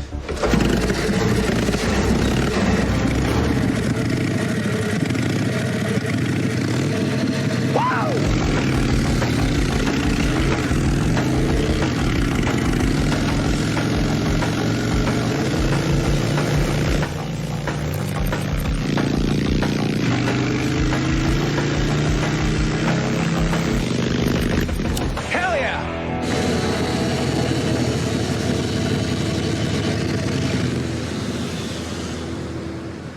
Here we go, guys and gals. A 1942 Harley-Davidson WLA. Now, this wasn't the fastest bike on the planet back then, but it was awful cool, and it became kind of the staple for Harley-Davidson for quite a number of years afterwards. These little bikes, they were hardy, they were trustworthy, they were pretty easy to repair, pretty cheap to maintain, which made them an excellent choice for the front and at home. We poked around the garage of Aaron Mathers, and we found this old Harley. He was ready to sell it, and Aaron wanted to go to the race of gentlemen, so that's what it's all about. Getting it back on the beach, having some fun. That being said, the little bike needed some love, and I thought this could be the one that carried it down the beach. So we brought it home, and as it turns out, it needed quite a bit more. But there was one thing in mind. We need to make it lighter, and we need to make it tougher. So being that a bike is, that size and really can only use one, maybe two guys working on it at a time, I've got a lot of other monkeys sitting around with nothing to do, and I figured, well, we're gonna have to have a little transport action for this WLA Harley-Davidson. So we scooped up this 37 panel wagon with the idea that it would be our Harley-Davidson hauler. The real benefit of this one was that they already had a motor and transmission that didn't need to be replaced. The worst problem was the offense done to the body. That someone put windows in it, but they didn't get windows that fit the panels. They just kind of cut them in just randomly. And so that really wasn't gonna work for me. The other obvious thing was the entire truck was primered, and primer's not a paint. It's definitely not a paint job. My paint's too good. Part of the idea was I wanted something that was kind of indicative of what we might have had as a shop truck, and it had a hard 10 years, a hard 12 years or so. That's the reason for the faux-ing, the patina, is I wanted to have a beat-down old shop truck. A panel van would typically be your shop vehicle, so obviously you want to put the big gas monkey on the side of it, let everyone know who you are. But, it's also still just a panel van, so you can't dump a whole bunch of money into it because, let's be honest, there's not any $100,000 panel vans out there, or not very many. When it came to putting interior in our 37-panel delivery, we got with LeBaron and Bonnie, and we actually got some appropriate late 30s, early 40s material, the headliner, the carpet, and the seat material, so everything appeared as appropriate as we could make it. With 2 weeks to build the little Harley, I thought we could move through it pretty quickly, and I couldn't have been more wrong. From the word go, from the teardown, we realized that there were going to be some issues, but we checked them off one by one. It's cute, huh? The biggest being the motor and transmission. I didn't expect it, but the frame needed to be painted. Of course, wheels and tires needed an update, and then a new seat and handlebars all along the way, trying to strip weight off the bike. But one thing I kind of hadn't planned on was having major problems inside of the motor. I really just kind of thought this might be like a lot of our cars that really just need some attention, would fire back up. I was sadly very mistaken. For countless hours, and I do mean countless hours of kicking and trying to get this thing started, we ran out of time. We had to call it off. It was not going to make it. Well, there's always next year. I'm really not sure if I'm going to make money on the bike and or the panel van for that matter. And we did miss our date up in New Jersey, and, well, that just kind of sucks. But we got done, and here we are. While it wasn't the Jersey Shore, one thing that we know for sure is this pair is a fun pair to ride or drive. It works both ways, and they're a lot of fun. Whoa! I had you at 12 and a half. Right on. bad. For a junky old scooter, because I think it can go a lot quicker, but it definitely ain't gonna do it today. Now what am I supposed to do with it? I don't even have a buyer for it. Yeah, I'll make you an offer. I'll take it off your plate, you know. Why do I feel like I'm getting suckered? This was chancy at $9 grand anyways, so what are you gonna give me, like 14? Let's go 10. Man. You made $1,000. I didn't make $1,000. I had parts, and then I got labor bills. He's trying to cut the loss of income. Well, I'm gonna make money on this.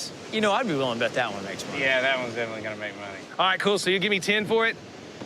Yeah. No matter what's wrong with it, you own it. All right, done deal. You can have that for 10, but y'all got to get it home. I'm gonna go have some fun. Didn't rent this beach for no reason. Boy, it's gonna be a long push, man. Hey, don't forget, it doesn't float.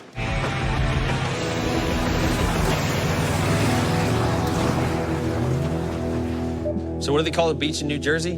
The Jersey Shore, and I don't think anybody wants to go there.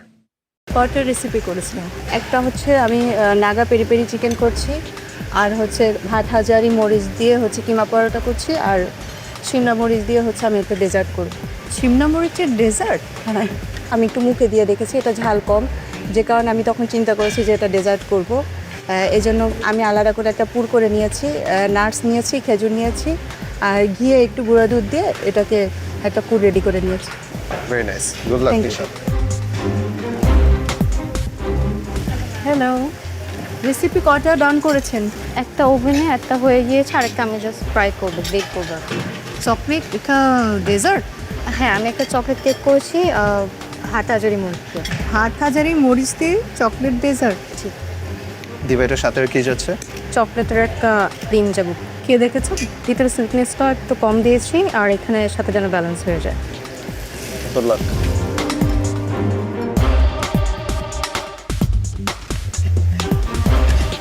আসসালামু আলাইকুম সালাম কি বানাচ্ছেন আমি একটা হলো stuffing করেছি এটা হলো শিমলা মরিচের আর একটা হলো হাটহাজারি মরিচের হলো ইয়ে করেছি শরবত করেছি আর একটা বোম্বাই মরিচের এটা আচার করে আমাদের বাসায় বাট ওই প্যাটার্ন করেই একটু এটা পুর ভরতে চাচ্ছে এখন জানি না টক দিয়ে এটা তেঁতুল দিয়ে ঝালে মরে যাবো না তো আমরা হ্যাঁ না ইনশাল্লাহ মানে টকটা ঝালটাকে কাটবে থ্যাংক ইউ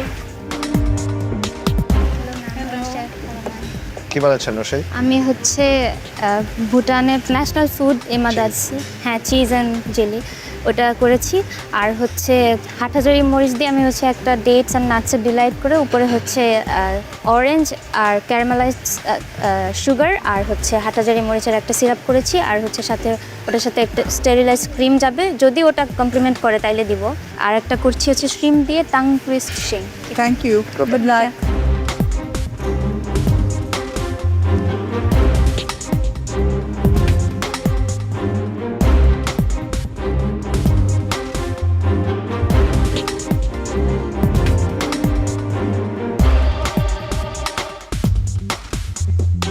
পার্টিসিপেন্টস আর মাত্র 10 মিনিট বাকি আছে এই 10 মিনিটের মধ্যে আপনাদের রান্না শেষ করতে হবে এবং প্লেটিং ডান করতে হবে এরপর আরও 15 মিনিটস আপনারা পাচ্ছেন কস্টিং এবং কিচেন ক্লিনের জন্য so please hurry up best of luck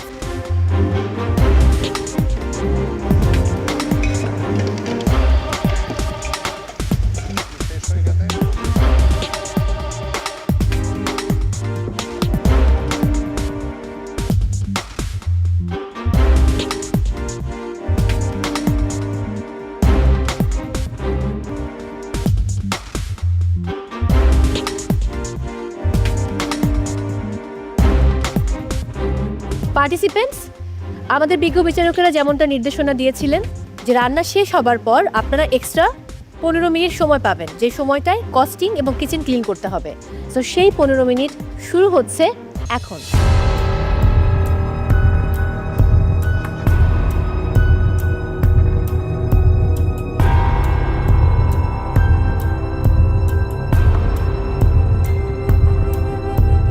Ten, 9, 8, 7, 6, 5, 4, 3, 2, 1, 0 and time's up.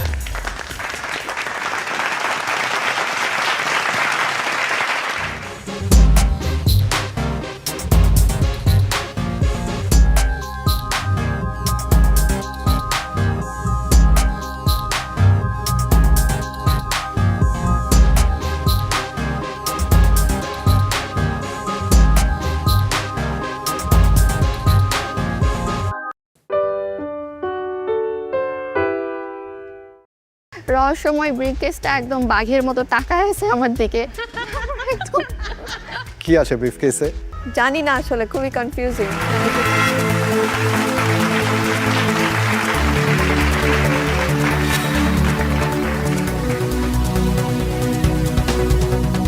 What a dramatic entry chef, কিন্তু হাতে ব্রিফকেস কেন?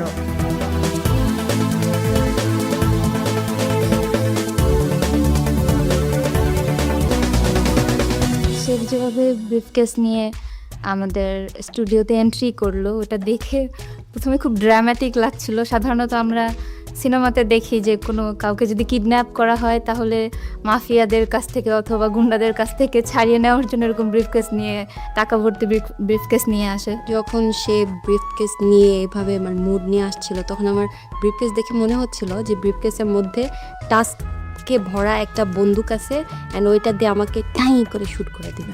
হ্যালো বউ। হ্যালো। এই ব্রিফকেসটাই আজকের চ্যালেঞ্জের ব্রিফ।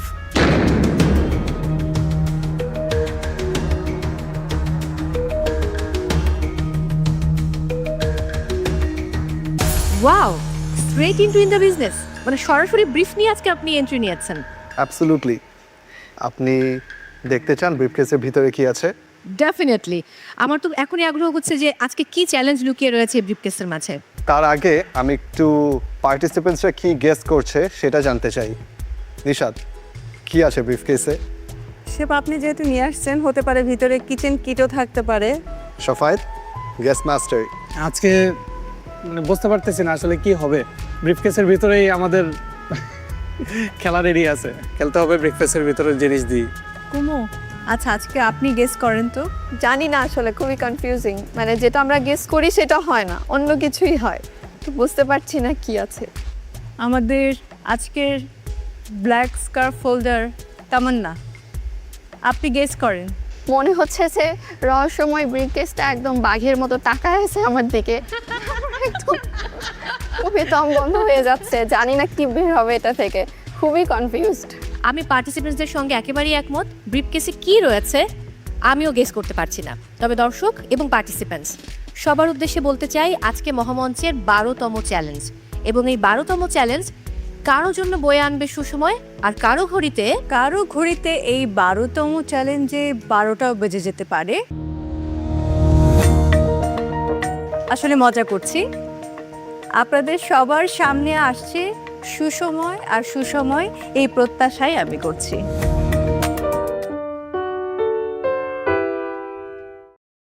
আস্ত একটি খাসি, সেই খাসিটি দিয়ে আপনাদেরকে আজকে সল্ট বেক করতে হবে। পার্টিসিপেন্টস, আজকে আমাদের চ্যালেঞ্জটা salt baking challenge or salt crusted টেকনিকে যেটা করা হয়। সো বেসিক্যালি প্রসেসটা শুরু হয়েছে অনেক এনশিয়েন্ট টাইমস থেকে। That is an ancient technique যেটা আজকে আমরা ইউজ করব। But that being said, ancient টেকনিকের সাথে আপনারা সবাই মডার্ন হোম কুকস, আপনাদের মডার্ন ওয়েজ এটার ভিতরে আনতে হবে। এনশিয়েন্ট টেকনিক এবং সেই সাথে মডার্ন টেকনিকের কম্বিনেশন আজ আমরা দেখব। বাট কি রান্না করতে হবে? আপনাদের যখন রাঁধুনি স্টোরের টাইমটা হবে, তখন সেখানে গিয়ে আপনারা পাবেন আস্ত একটি খাসি। সেই খাসিটি দিয়ে আপনাদেরকে আজকে সল্ট বেক করতে হবে। আপনাদের কারো কোনো কোয়েশ্চেন্স আছে? জয়রিয়া, খুব কনফিউজিং লাগতেছে। আস্ত একটা খাসি, অ্যাটলিস্ট এত বড় তো হবে। এত বড় হবে না, এত বড় হবে না, এটুক হবে আমরা জানি না। রাঁধুনি স্টোরে রাখা আছে, লবণের পরিমাণও বাড়িয়ে দেওয়া হবে। বাকিটা তো আপনাদের কুকিং স্কেলের উপরে। নওশিন, এটা তো ওভেনে দেয় না, এত বড় ওভেন কোথায়? আপনাদের সব কিছু ওভেন চেঞ্জ করে দেওয়া হচ্ছে। টেকনিক্যাল টিম এসে সব কিছু চেঞ্জ করে দেবে। বড় ওভেন আসবে, সমস্যা নেই। আপনারা হ্যাপি না? সল্ট বেক চিকেন হয় দেখেছি গত 2 সিজনে, বাট খাসি বিষয়টা আরও একটু কনফিউশন। আপনারা যেহেতু দেখেছেন গত 2 সিজনের চিকেনের জায়গাটায় আমরা চেঞ্জ করে, চেঞ্জেস তো থাকেই এই মহামঞ্চে, তাই আমরা এবার আস্ত একটি খাসি দিয়েছি। পারবেন আপনারা? ও তো মুখ থেকে ওর হাতে সরছে না জুয়াইরিয়ার। জুয়াইরা হয়তো ভাবছে যে খাসিটা ওরা সবাই মিলে কিভাবে কাটবে। দিবা কি মনে হয়? খাসি নিয়ে আমি একটু যদি বলা উচিত না, বাট আমি কনফিডেন্ট ফিল করছি, কারণ আগে আমি খাসি নিয়ে কাজ করেছিলাম। গুড, আপনি আস্ত খাসি নিয়ে কাজ করেছেন। একটু আগেই আমার কাছে ইনফরমেশন আসলো খাসিগুলো পালিয়ে গেছে, ওখানে চিকেন আছে। সরি, আপনাদের সাথে একটু ফান করলাম, কারণ সবসময় আপনারা সিরিয়াস থাকেন, আমরাও খুব সিরিয়াস টাস্ক দিয়ে দিই, আপনারা নার্ভাস হয়ে যান, তাই একটু ফান করলাম। বাকি ডিটেলস আপনাদেরকে আমাদের শেফ বুঝিয়ে দেবেন। সো আমরা খাসি থেকে চিকেনে চলে আসলাম। সাউন্ড সিম্পল, বাট শের রাঁধুনি সিজন 8 টপ 6 এত সিম্পল তো হবে না। It might be a simple ingredient, but complex techniques হবে। ফার্স্ট অফ অল আপনাদেরকে চিকেনটা ডিবোন করতে হবে, হাড়টাকে ভিতর থেকে বের করে আনতে হবে চিকেনের। Number 2, it will be a stuffed chicken. চিকেনের ভিতরে আপনারা স্টাফিং করবেন। চিকেন যেহেতু আমরা জানি প্রোটিন, সো একটা সাইড আমরা এক্সপেক্ট করবো আপনার থেকে, which has to be a carb. Number 3, এর সাথে আপনাদেরকে একটা রোস্টেড ভেজিটেবল করতে হবে, roasted or sautéed vegetable. And number 4, এর সাথে আপনারা একটা ডিপিং সস দিবেন যেটা চিকেনটাকে কমপ্লিমেন্ট করে। Make it into a meal. So clear আজকের চ্যালেঞ্জের ব্যাপারে? It sound simple ingredient. You will have to understand salt and you will need a lot of skills. Participants, তোমাদের এই চ্যালেঞ্জটা ফেস করার জন্য যা যা উপকরণ দরকার, চিকেন থেকে শুরু করে সব কিছু আমাদের রাঁধুনি গ্রোসারি স্টোরে রাখা আছে। নিয়ে আসার জন্য সময় পাচ্ছ তোমরা 15 মিনিটস, আর তোমাদের কুকিং টাইম থাকছে 2 আওয়ার্স।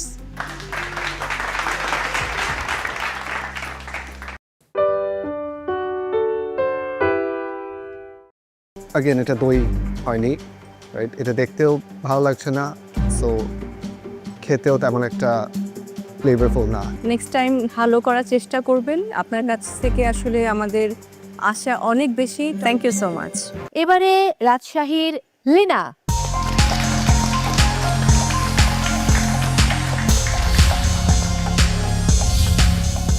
আজকে আমি বানিয়েছি থাই স্টিম চিকেন, আর সাথে ভাপা দই স্ট্রবেরি কম্পোতের সাথে।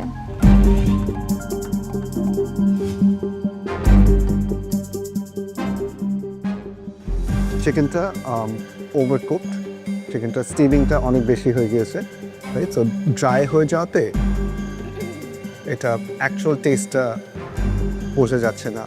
সসটা দেখে যেরকম মনে হয় যে অনেক বেশি সয়া সস হবে, ইটস নট দ্যাট। সুগার দিয়ে যে ব্যালেন্সটা করেছেন ব্রাউন সুগার দিয়ে, আই থিঙ্ক ওটা that works for you. Presentation wise এটা দেখতে অ্যাপেটাইজিং লাগছে না, অ্যান্ড চিকেনটাও কুকটা হয়নি, but the sauce is okay. সসটা দেখে যেটা মনে হয় যে ভালো হবে না, it works for you. This again এটা দই হয়নি, রাইট? এটা দেখতেও ভালো লাগছে না, সো খেতেও তেমন একটা ফ্লেভারফুল না। এটা কস্টিংয়ের চিনিটা দেননি, দইয়ের কস্টিং ঠিক আছে। আমি শেফের সাথে একমত, চিকেনটা আমি আর রিপিট করতে চাই না, তারপরও চেষ্টা করেছো, thank you. Thank you ma'am. আপনার ফার্স্টে আমি মিষ্টি দিয়ে শুরু করেছি, বেকড ইয়োগার্ট। সো দেখতে ভালো লাগছিল, একবার নেওয়ার পর আপনার পুরোটাই পানি ছেড়ে দিয়েছে। চিকেনের এই কনসেপ্টটা আমি বুঝিনি, এটা আসলে মনে হচ্ছে কোনো এক বোতল সয়া সসের মধ্যে আমি একটা সেদ্ধ করা চিকেন এনে বসিয়ে দিয়েছি। নেক্সট টাইম ভালো করার চেষ্টা করবেন, আপনার কাছ থেকে আসলে আমাদের আশা অনেক বেশি। টপ 10 পার্টিসিপেন্টস, আমি স্পেশালি আমি চাই যে আপনি নেক্সট টাইম ভালো করবেন। Thank you so much.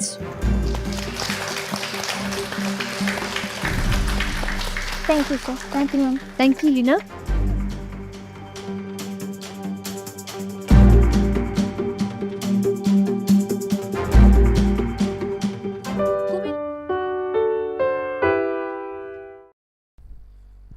Bro Sunuk.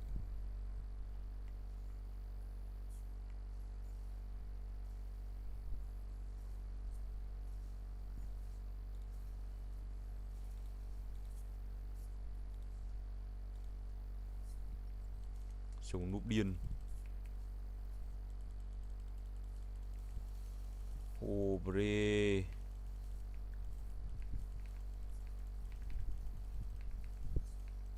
À, cái gì?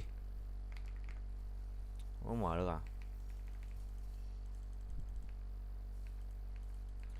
À, không mở được cái xu ạ, cay thế.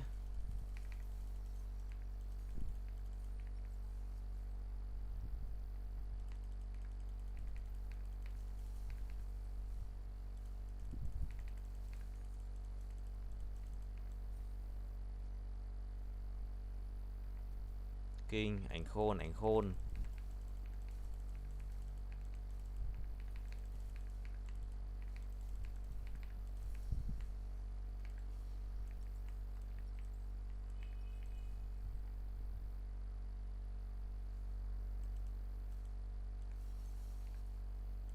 Hay.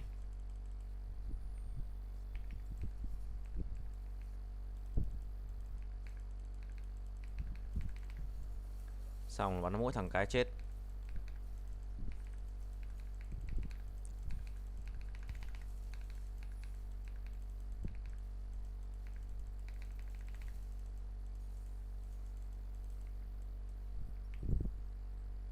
GG guys, bro số khỏe.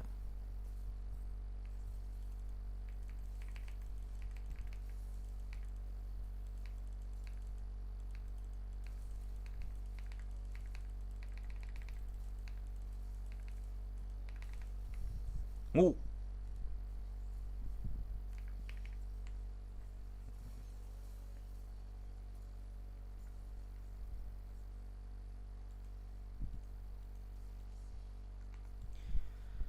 Hai.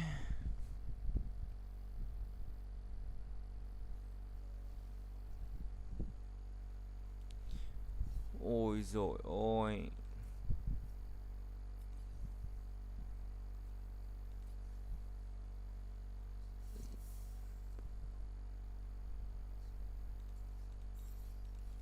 Let me top.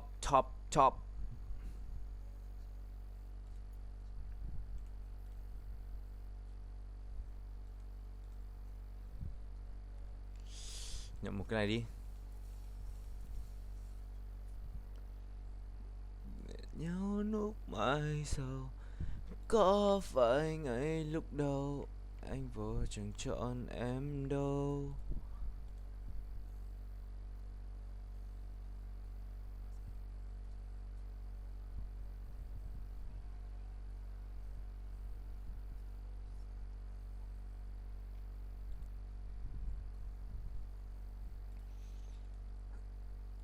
Xin là mời đã gửi Phương Nhi nha.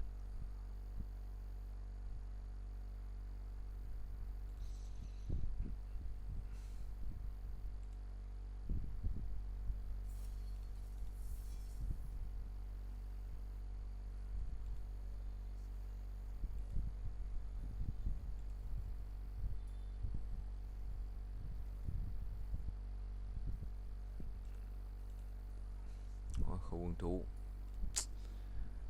Yêu still hứng thú nhưng mà thôi nhé. Con gái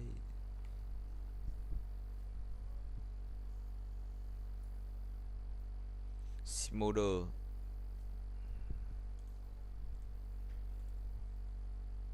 thắng hay thua xem nào. Thắng à? Ai à, kinh.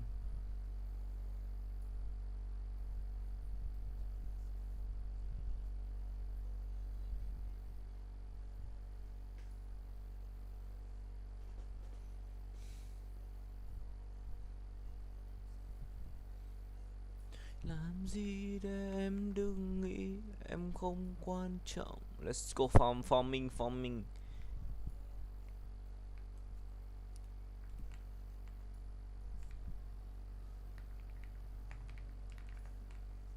Chả nói lời.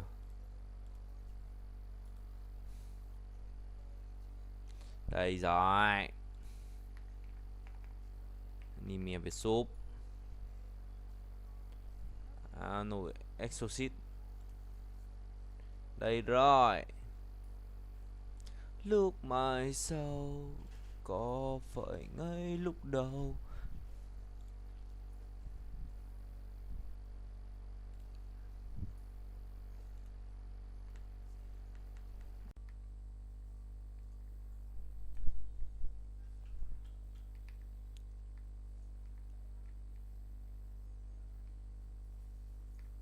Sáu phút à? Ăn không ta?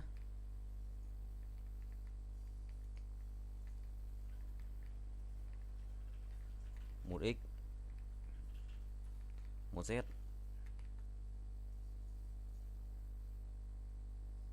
Ui, nó bú ngay cái lõi cái view của mình ạ.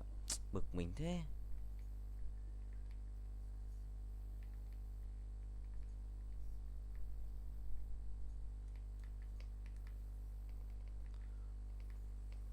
Điều bận lòng hôm nay để nhớ khi.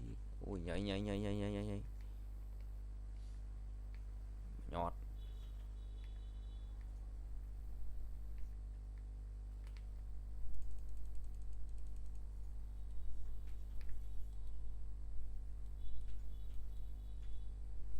Điều bận lòng hôm nay để nhớ khi cầm tay. 4 phút.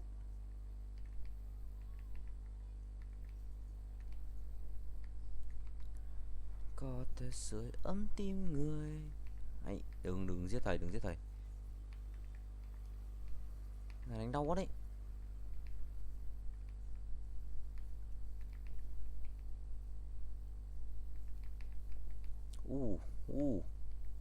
King crown, nice. Mày 1 tỷ máu à?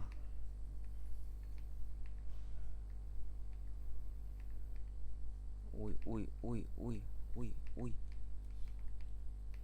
800 triệu máu.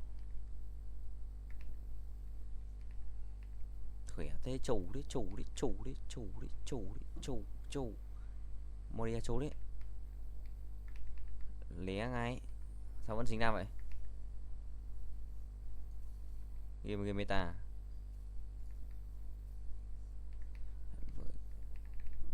Mày 100 triệu máu nhót. Hay.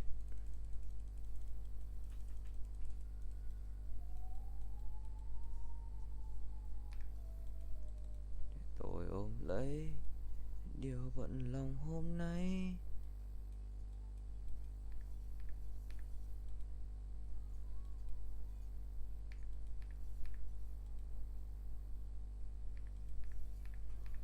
Chật chỗ đấy nhỉ.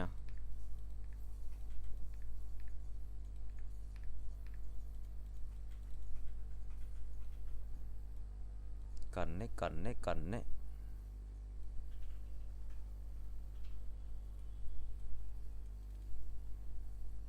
Ui, khỏe thế nhở. Mấy thằng này học nó gõ bài này khỏe thế không biết.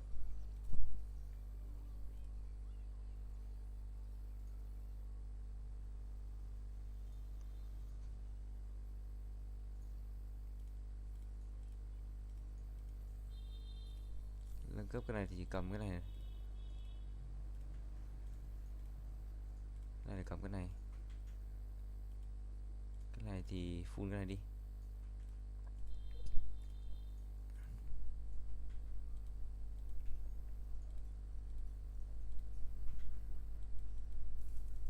Nice. Một cái ấy hay á.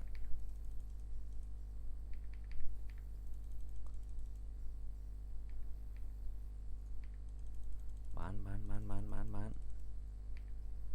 Hãy để tôi ôm lấy điều bận lòng hôm nay. Nice.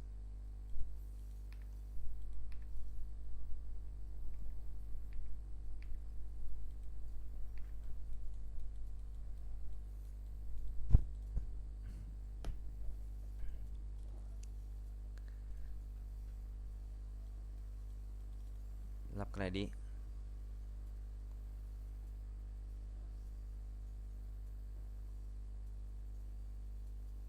Quên đi, yếu thế. Ui rồi ôi.